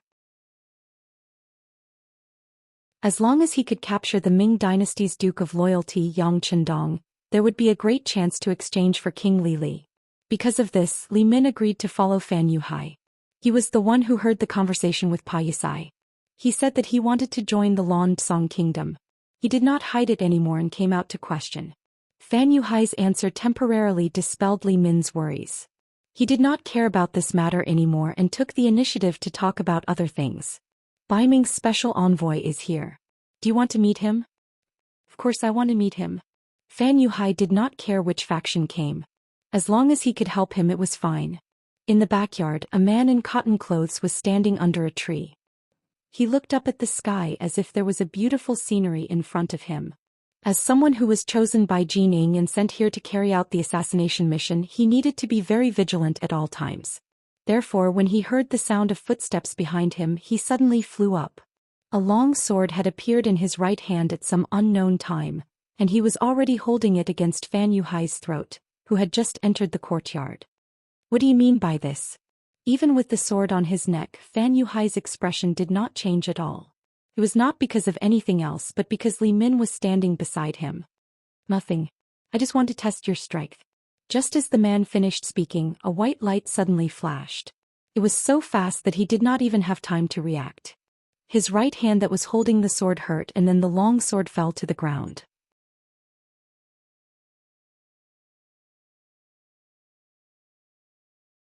Chapter 560. Needless to say, it was Li Min who attacked. After he swung his sword, he solved the crisis and even injured the Bai Ming envoy. Then he said coldly, "You want to test other people's strength with just this little bit of skill? Save it." The Bai Ming envoy who retreated didn't even look at the sword that fell to the ground. Instead he focused on Li Min. He was indeed a little careless just now. He thought that he didn't need to use all his strength to deal with a defeated general who ran away. But now it seemed that the other party was indeed capable since he could escape from the mercenaries. Very good, you've successfully angered me.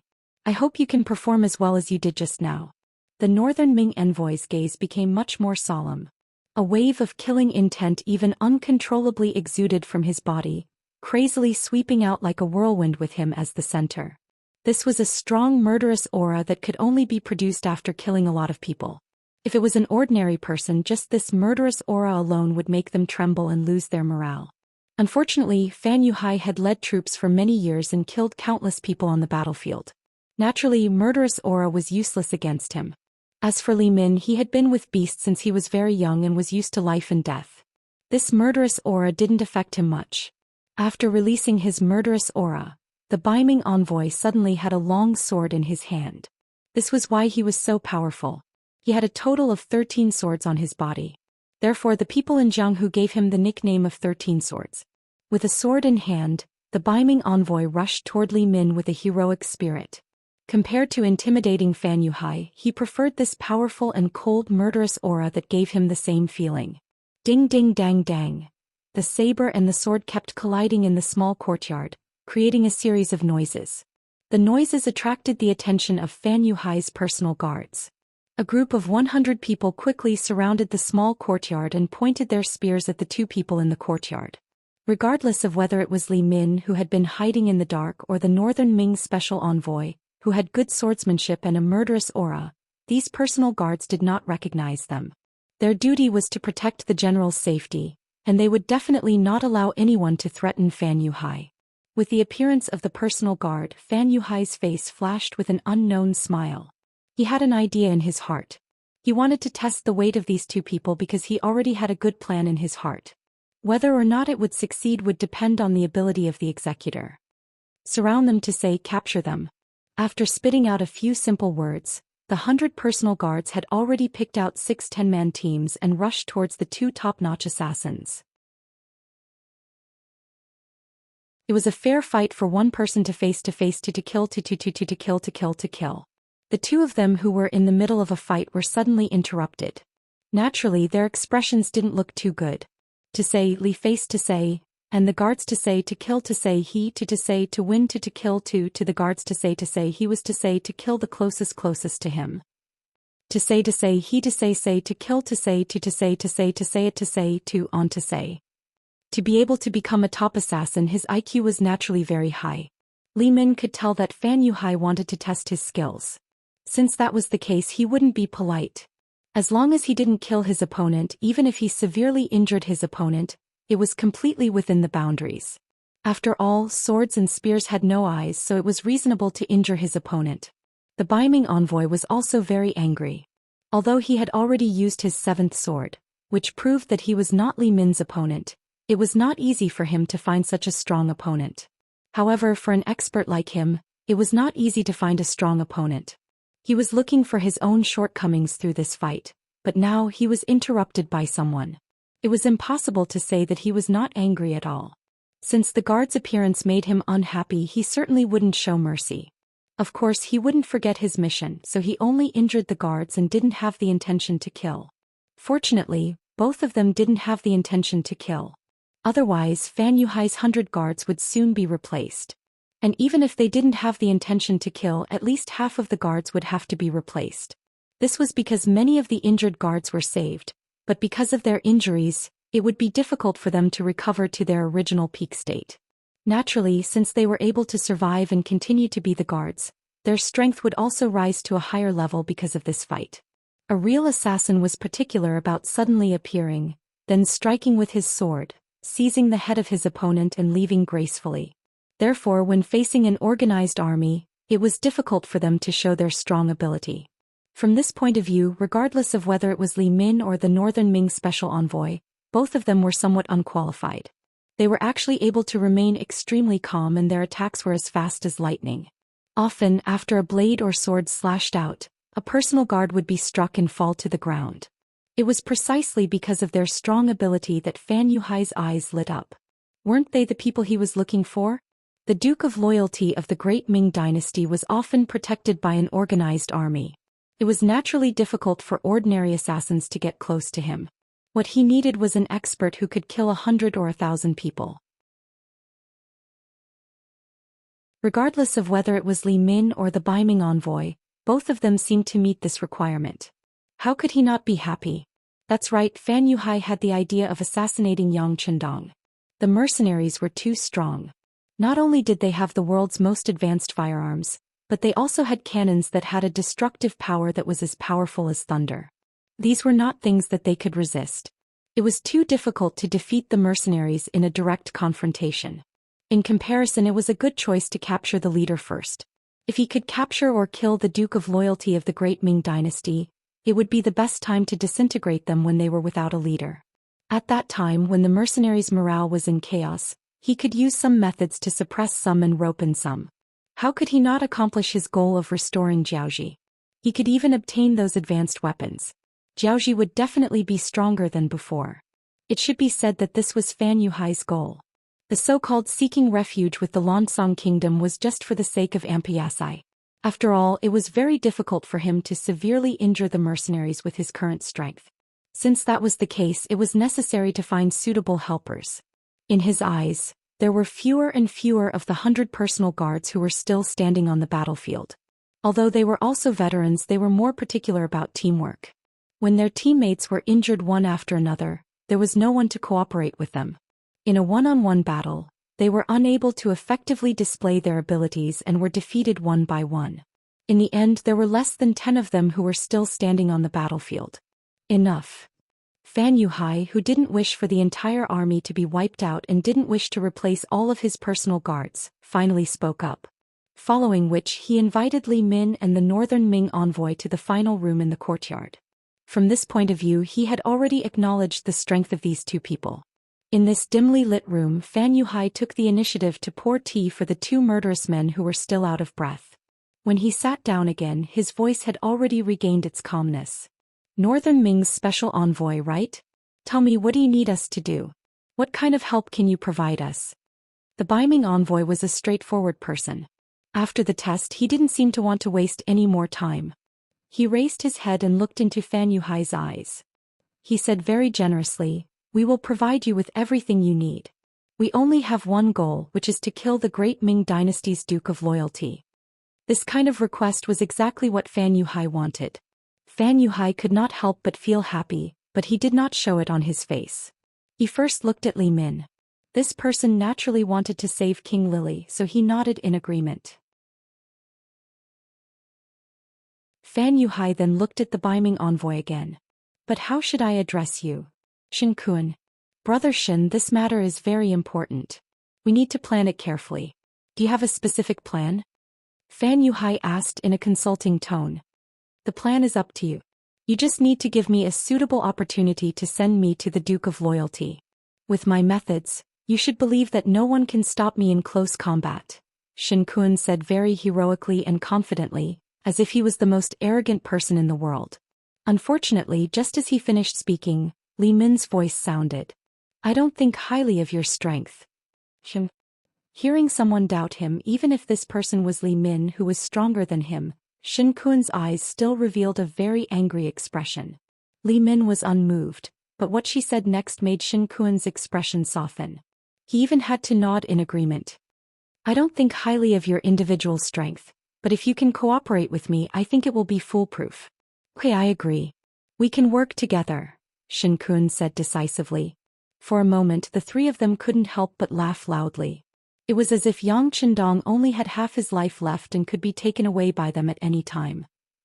Yang Qindong didn't know everything that happened in this remote town. Although the security bureau was established, it was impossible for them to know everything in the world. They only paid attention to the actions of some big cities and important people. But this time, Piasai's actions were very mysterious and successfully avoided the security bureau's tracking. He didn't know that someone wanted to assassinate him. Of course, even if he knew, Yang Qindong wouldn't be afraid. Not only did he have the first and second guard teams, but his own strength had also increased greatly. Especially after having sex with Hu Yen and the other girls, his body's flexibility and strength were at least 50% better than when he was at his peak in the previous world.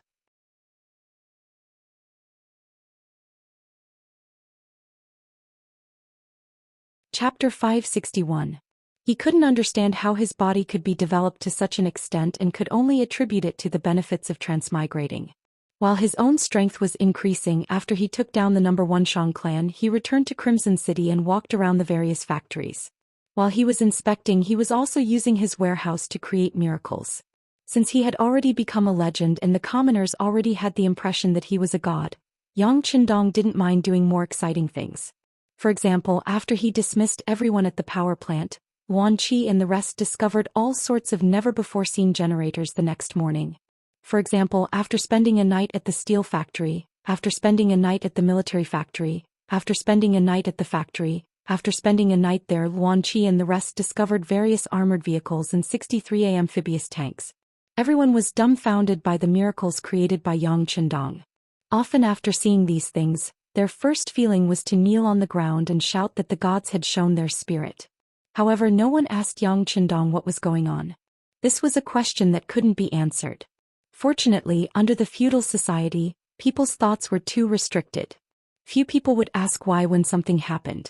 Furthermore, these miraculous things were only known to a few higher-ups in the various factories and their influence was still very limited.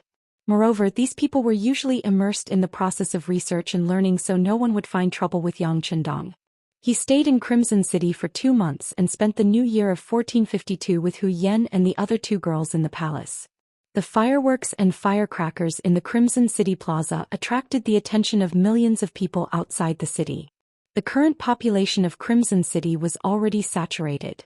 Out of the 4.5 million commoners from the southern Ming dynasty, 500,000 of them had already entered the various factories in the city after being selected and vetted. The rest had either been arranged into various training schools or allocated to a sizable amount of land. Each and every one of them was living a wonderful life of hope that they had never imagined before. It was also on this night that Yang Chendong and the 3 girls slept together. Only when the sun was about to rise did the 6th young master let the 3 women go, full of vigor. Hu Yen and the others naturally lay on the bed, unwilling to move. At this moment they began to think about the idea that they had been thinking about before. They should find a few more sisters, otherwise, they would die of exhaustion on this matter sooner or later. After New Year's Day, Crimson City showed a flourishing state of development. With sufficient manpower, the factories went all out. Whether it was quantity or quality, there was a certain increase. With Yang Chendong's help, there were many new things. Gold and silver flowed like water into the Red Nest City's warehouse. Yu Qian was so happy that his face turned red. Tian Tian was as sweet as honey. Although he didn't care about money or grain when he was in the Great Ming Dynasty, he still roughly knew how much money there was in the national treasury. How could there be such a rich and abundant city like Crimson City? With money, it was naturally easier to do things. Yu Qian felt that he could speak with more confidence and his back was stiffer. Everything was on the right track. More and more Han people were beginning to adapt to life here. More and more educated youths were learning and becoming stronger every day. Just as another wave of people was about to join the army, Yang Chendong led the 2nd and 3rd regiments of the Cold Front Army, as well as the 20 auxiliary battalions, and left the island. The new year was coming and he was about to embark on another expedition. Vietnam Hanoi City, the former capital of Jiaoji. At this moment, it was shrouded in dark clouds. In 2 months, Fan Yuhai and the Lan Tsang Kingdom had made all the preparations. When the last caravan entered Hanoi City, the total number of soldiers hidden in the city had reached 5,000. In fact, there were only about 2,000 mercenaries in the city, plus about 10,000 Jiaoji mercenaries. However, the entire population of Hanoi City was over 200,000. In comparison, a ratio of 20 to 1 was more than enough. However, under the enemy's preparations, this number was obviously not enough. At least it gave Fan Yuhai and the general of the Lan Tsang Kingdom, Sai Shi, such a feeling. Sai Shi was one of the most powerful generals in the Lan Tsang Kingdom.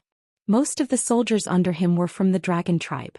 This time, under the king's orders, he brought 50,000 men to deal a fatal blow to Hanoi City.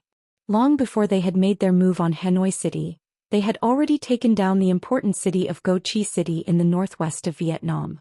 There were only 500 Vietnamese mercenaries defending it, and it wasn't even an effective defense. Thus, it was easily taken down by Fan Yuhai and Sisi. Of course, this was also because Vietnam had just been established, and the centralization of power was not yet complete. After taking down Go Chi City, General Sai Shi led the 70,000 soldiers towards Hanoi City. Fan Yuhai brought the remaining 60,000 soldiers to attack the other cities in Vietnam. From this point, it could be seen that he had big plans. Furthermore, he intended to hand over Hanoi City to the Lan Tsang Kingdom, which showed his high intelligence. Sai Shi could also feel that Fan Yuhai was a little clever.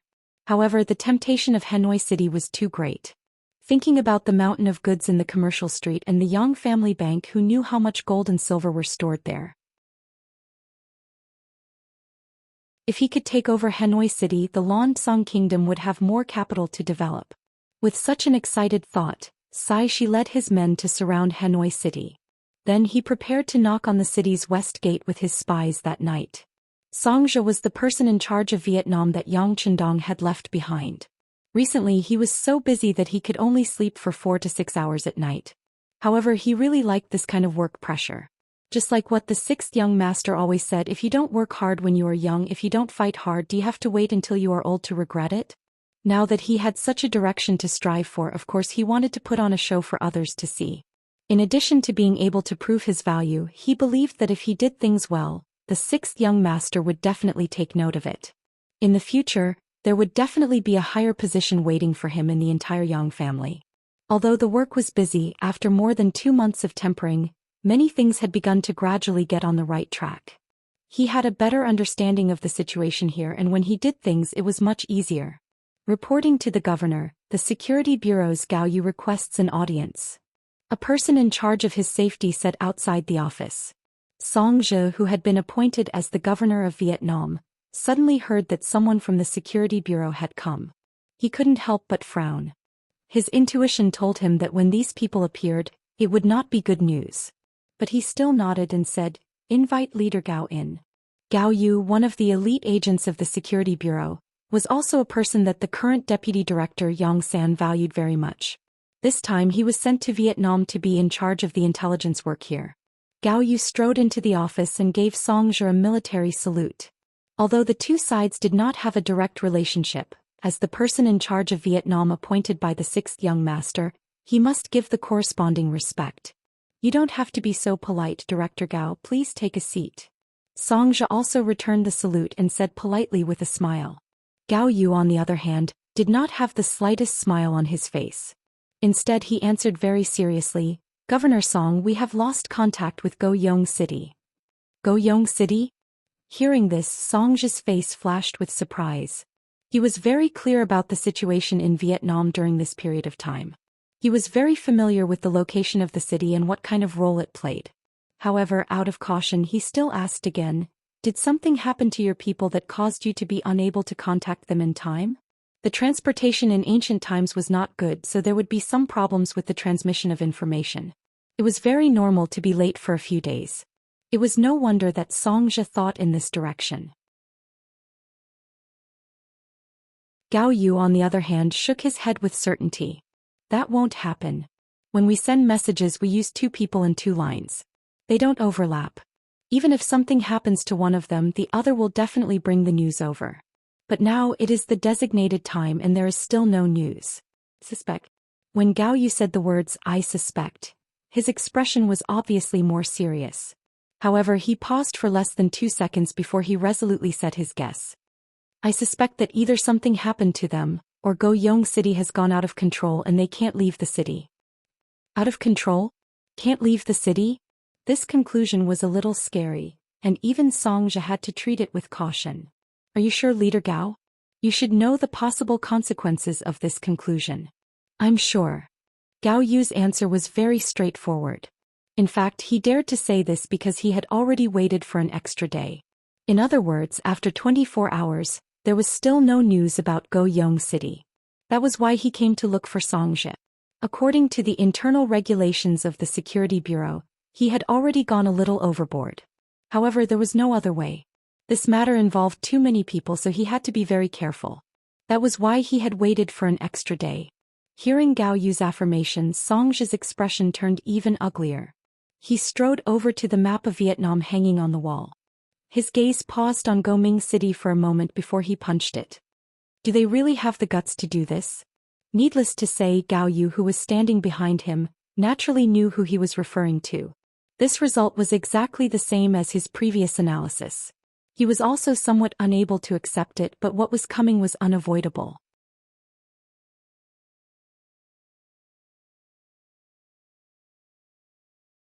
Chapter 562. Bang Bang Bang. While Gao Yu was still accepting this fact in his heart, a few gunshots suddenly rang out in the dark night outside. "What's going on?" Xianxia and Gao Yu shouted at the same time. "Governor, the gunshots are coming from the west gate. It seems like it's coming from the city." Lung Feng, who was guarding the door, had good eyesight. When the gunshots were heard, he ran out to the street and found the source of the gunshots with his keen eyesight and judgment. The gunshots were getting louder and louder, showing no signs of slowing down. Xianxia and Gao Yu looked at each other and knew that the worst situation had come. "Leader Gao, judging from the gunshots, there are a lot of enemies. We need to prepare for the worst." Xianxia quickly calmed down.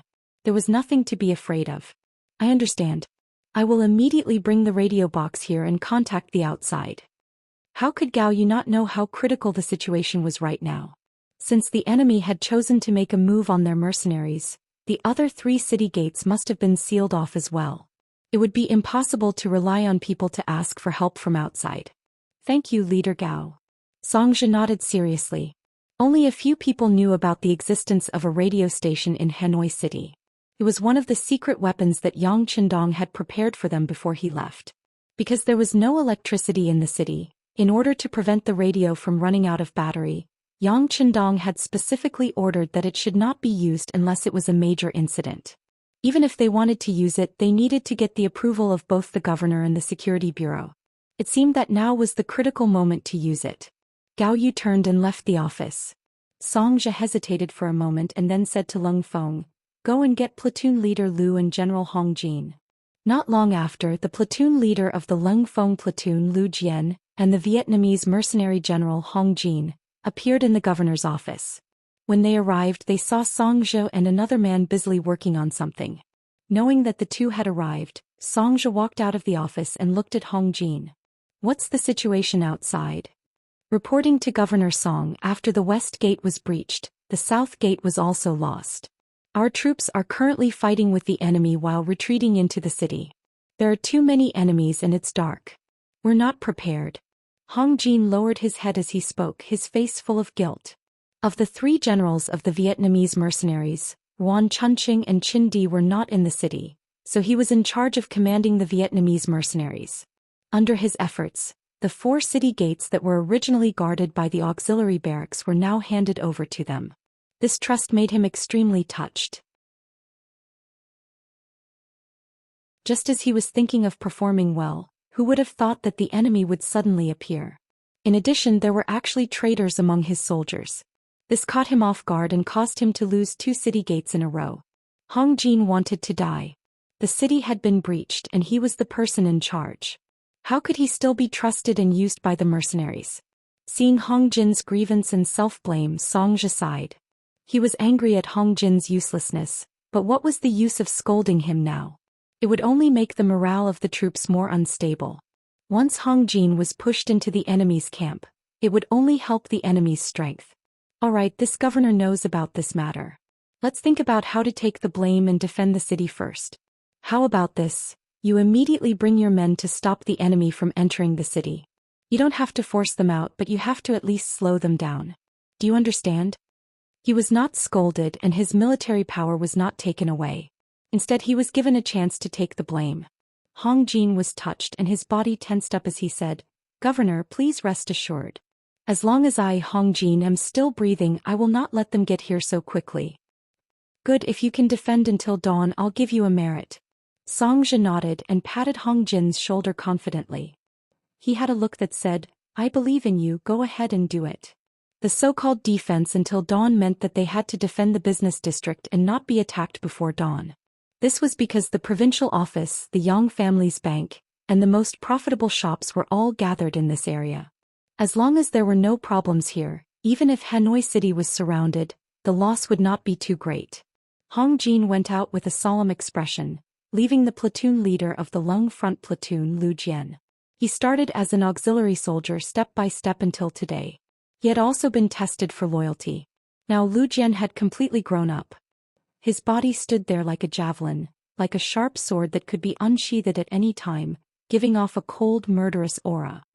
"Platoon leader Lu, gather our soldiers and ask them to retreat. After that, go to the top floor of the watchtower. I'll wait for you." Xianxia did not need to be too courteous to Zhou Xian, who was completely trustworthy. He also did not need to motivate him. He only needed to give the order. Yes. After a standard military salute, Zhou Xian turned and left. Xianxia stood there and could not help but sigh. "Looks like I have to use my last resort." The so-called last resort was the top floor of the watchtower. This was another insurance that Yang Qindong left for Xianxia before he left. The watchtower was similar to the watchtowers during the anti-Japanese war. It was temporarily built with cement after Yang Qindong led the army to occupy Hanoi City. It was for the sake of better monitoring the surrounding environment and safety. However, others did not know that there were two 12.7mm heavy machine guns on the top floor of the watchtowers at the east and west ends of the business district. The full name was QJZ 8912. 7mm heavy machine gun. Theoretical firing rate, 450 to 600 rounds/minute. Effective range, 1,500 meters. It was a killing machine that the sixth young master left for Xianxia. Unless Erebus had poor vision, otherwise once this machine gun was fired, no matter how many enemies came, they would only be courting death. This was the reason why Xianxia insisted that Hong Jin block the enemies outside until dawn. At this time some people might ask why not use artillery to attack. Xianxia quickly gave up on the idea. They were in the city and if they used the cannons they would inevitably hurt the civilians. These people had just become citizens of Vietnam, and they did not have a complete sense of belonging. Once the cannons were fired, the entire city would explode and he would have to clean up the mess. More importantly, due to the destructive power of the artillery, there were only 2 of them in the unstable Vietnam region. Furthermore, there were not many shells and they were mainly used to intimidate the enemy. If they were really used to kill the enemy, the scale was far from enough. The heavy machine gun was different. It could control its killing range and effectively kill the enemy within a certain distance. It was definitely a powerful weapon. Unfortunately, the ammunition for the machine gun could not be produced by the factory in Cheng City, so there were not many bullets. Therefore, unless it was absolutely necessary, Xianxia would not use this machine gun. Just as the battle cries from the west and south were incessant, a radio wave had already passed through the city and flew into the distance. On the surface, it seemed that the entire Hanoi city had been surrounded, and not a single person had escaped. However, the news had already spread far and wide. This was a radio station that should have appeared in the 18th century. It should be the 2nd year after the invention of electricity. Because of the arrival of Yang Chendong, it was already used by the mercenaries. This was not only a secret, even if it was announced, not many people would understand it. The news was transmitted over and over again and it had already been repeated 4 times. Gao Yu, who was in charge of controlling the radio station, could not help but break out in cold sweat. Although he had learned how to operate this thing, this was the first time he had used it alone. Could anyone really accept it?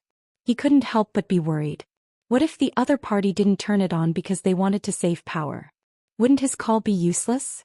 Worse still, after a long period of use, who knew when the radio station would run out of power? If that happened, it would be no different from a piece of junk. Gao Yu was very nervous. He could not help but break out in cold sweat. He kept praying in his heart, "Hurry up and receive it. Hurry up and receive it." At this moment, a fleet was sailing on the sea from the direction of Ryukyu Island towards Yunnan province. The ship was moving at a moderate speed to avoid accidentally bumping into any huge rocks in the shallows. Although it was impossible under normal circumstances, considering that the 6th young master was in the fleet, they absolutely could not allow any accidents to happen. Therefore the crew was especially careful.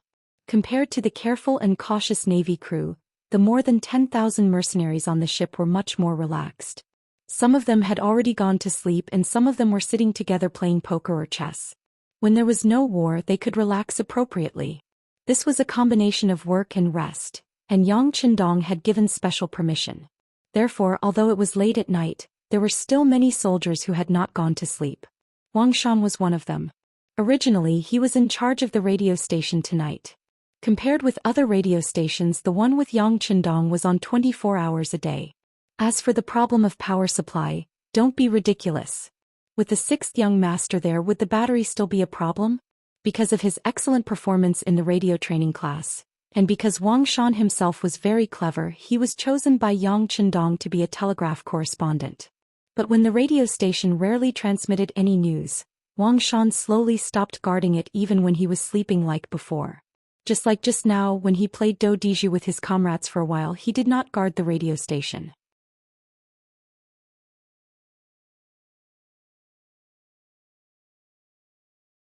Chapter 563.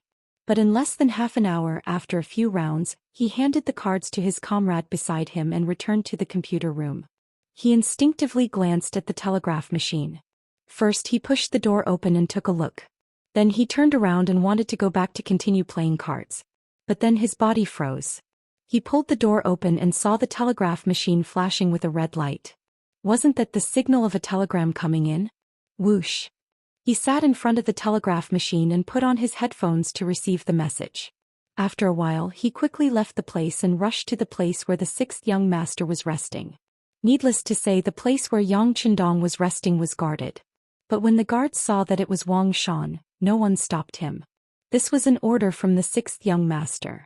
Unless he was with the ladies and needed to be informed in advance, this person had the privilege of seeing him at any time. Wang Shan also didn't sleep. He was playing Fight the Landlord with Tiger's Mane and Beta Persei. With Yang Chendong's current status, even if he wanted to have some fun, it was not something that could be done by just anyone.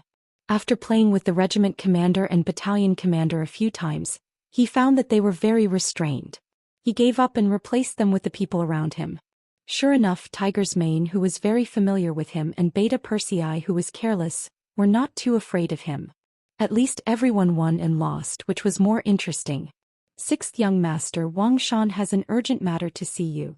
The voice of the first guard captain Chiovi, who was in charge of security outside the door, suddenly sounded from the other side of the door. Wang Shan let him in.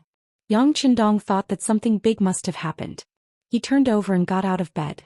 Just as he stood there, Wang Shan had already walked in with an anxious face. Sixth young master, a telegram from Hanoi City. Yang Chendong reached out and took the telegram. There were not many words in the telegram, but it was enough to explain everything. Well, someone actually dared to have designs on Hanoi City. They must have eaten a bear's heart and leopard's guts. Just as Yang Chendong frowned, Wang Shan, who was standing in front of him, lowered his head and said with a flushed face, "Sixth young master, I was absent just now. I didn't receive the telegram immediately. Please punish me." Yang Chendong raised his eyebrows. He could actually understand the other party. After all, the telegraph might not even ring once in half a year. Who would keep an eye on it all the time? However, since Wang Shan had already said so, if he did not punish him, he was afraid that he would be even more uneasy. Therefore he pointed at him and said, "How about this? Since this is your first offense, you will be fined 1 month's salary. In addition, immediately send a telegram back to Hanoi, saying that we already know about this matter. Tell them to hold on and we will be there soon." Hearing that it was only a month's salary penalty, Wang Shan's face was full of gratitude. He thought that this time he would definitely lose his job. Who would have thought that it would be over so easily? However, the sixth young master also said that this was the first offense, so the punishment was light. At that moment he decided that the same mistake could not be made a second time. He nodded his head and went out to send the telegram. It seems that it is necessary to arrange an assistant for Wang Shan. Yang Chendong thought thoughtfully. Wang Shan's ability was still very strong, especially when he was very familiar with the code. He could translate the telegram in the shortest time possible. He would not let go of such a talent. Of course, this was only a small matter. How to rescue Hanoi City was the most important thing. Tiger's Mane informed the officers of the 2nd Regiment, 3rd Regiment and above to come for a meeting. In the inner room of the governor's office in Hanoi City, there was an excited shout. "There's a reply, there's a reply." Xianxia, who was looking at the map of Hanoi City in the outer room, heard such a shout and quickly stepped into the inner room. Who replied to the telegram? What did they say? "It's the 6th young master, the 6th young master. He told us to hold on and support us soon." With a face full of excitement, there was a reason to be excited. That was the telegram from the 6th young master. At this moment, Xianxia's face was full of relief. Since the message had been sent out, as long as he held on for a week, the reinforcements would definitely come and their crisis would be resolved. Thinking of this, he looked at the transmitter that was already turned off but still had a little bit of warmth. He could not help but show a very envious look. It's good to have such a thing. The matter of sending out the message had been dealt with. The sound of Lu Jian's footsteps could be heard from outside. He had already arranged everything. 2 auxiliary battalions and 6 temporary auxiliary battalions, a total of more than 2,000 people, had retreated to the commercial street that was only about 5 miles away. They were also arranged in various places. If the enemy really broke through the watchtowers, they would be able to take action. It would not be a problem to take care of a few fish that escaped the net. After the matter was settled, Lu Jian came to the office and waited for Xianxia's orders. "You came at the right time. Bring the cold front platoon and follow me to the watchtower." After seeing Lu Jian, Xianxia nodded confidently. After all, with external help there was hope. All he needed to do was to hold on. The platoon of Cold Front Platoon followed behind Governor Xianxia and arrived at the watchtower on the north side of the road. When the key to the door was unlocked and everything in the room was reflected in front of the Cold Front Platoon, there was a series of gasps. To be able to become a member of the elite Cold Front Platoon, one could be considered to have seen a lot. But everything in front of them still gave them a strong visual shock. It was not because of anything else but because of the heavy metal weapons placed there. Needless to say, there were a total of 10 Type 95 machine guns. In other words, every 3 Cold Front Platoon members could have one. In the past, a full company would only be equipped with one high-end weapon. To say that the Type 95 machine gun was high-end was undoubtedly a bit of a slap in the face. Looking at the heavy 12.7mm machine gun on the ground, just the body of the gun and the square buttstock gave off a very imposing feeling. In addition to the golden bullets neatly placed at the side, its lethality was not small. Well, all of this had exceeded the Cold Front Platoon's expectations. They could not wait to rush up and play with it and show off their skills. 10 squad machine guns, 2 12.7mm machine guns over here and 2 over there. They're all yours now. Platoon leader Lu will be responsible for distributing them. I only have one request, and that is to not let the enemy rush into the business district. I'm not afraid to tell everyone that what happened here has already been reported to the 6th young master. It won't be long before our reinforcements arrive. Let me ask you, can you hold on? Xianxia was almost shouting. At this moment he was betting everything on this platoon of Cold Front Platoon members. Yes. Including Zhou Xian, the 31 Cold Front Platoon members replied excitedly. Some of their faces were even flushed. They were already looking forward to their next performance. As long as they performed well and waited for the 6th young master to arrive, how could they be afraid that others would not know of their contributions? Good, since that's the case, everyone go prepare yourselves. I'm afraid that the enemy will appear at dawn. Take the time to rest and eat. Xianxia waved his hand. He did not say much about the following matters. He believed that the Cold Front Platoon members should know what to do before the battle. They had to guard the 2 towers in the north and south for God knows how many days. Not only did they have to eat and rest, they even had to think about how to relieve themselves. Hanoi City West Gate. General Sai Shi had already led the army into Hanoi City. With the cooperation from both inside and outside, it was almost effortless to enter the city. The only regret was that when they entered the city, they encountered the patrolling mercenaries on the streets. The 2 sides had a short encounter which alarmed the mercenaries in the city. When they wanted to take a step forward, the resistance became stronger. If they were discovered, then so be it. Initially, Sexy did not expect to be able to sneak into the city. After all, they had the advantage in numbers. Furthermore, they were in Hanoi City. Many of the citizens here had already submitted to the mercenaries. Sexy did not believe that they would still use those powerful cannons to kill them. If that was the case, many civilians would die. This would undoubtedly affect their newly built reputation. Presumably, this was not something that the enemy wanted to see. It was because of this mentality that the army was able to enter Hanoi City without fear. Reality proved that they had guessed correctly. The cannons did not sound at all. Without the suppression of the cannons, the Lan-Tsang army was like an arrow piercing through Hanoi City. In a short period of time they even managed to break through the south gate.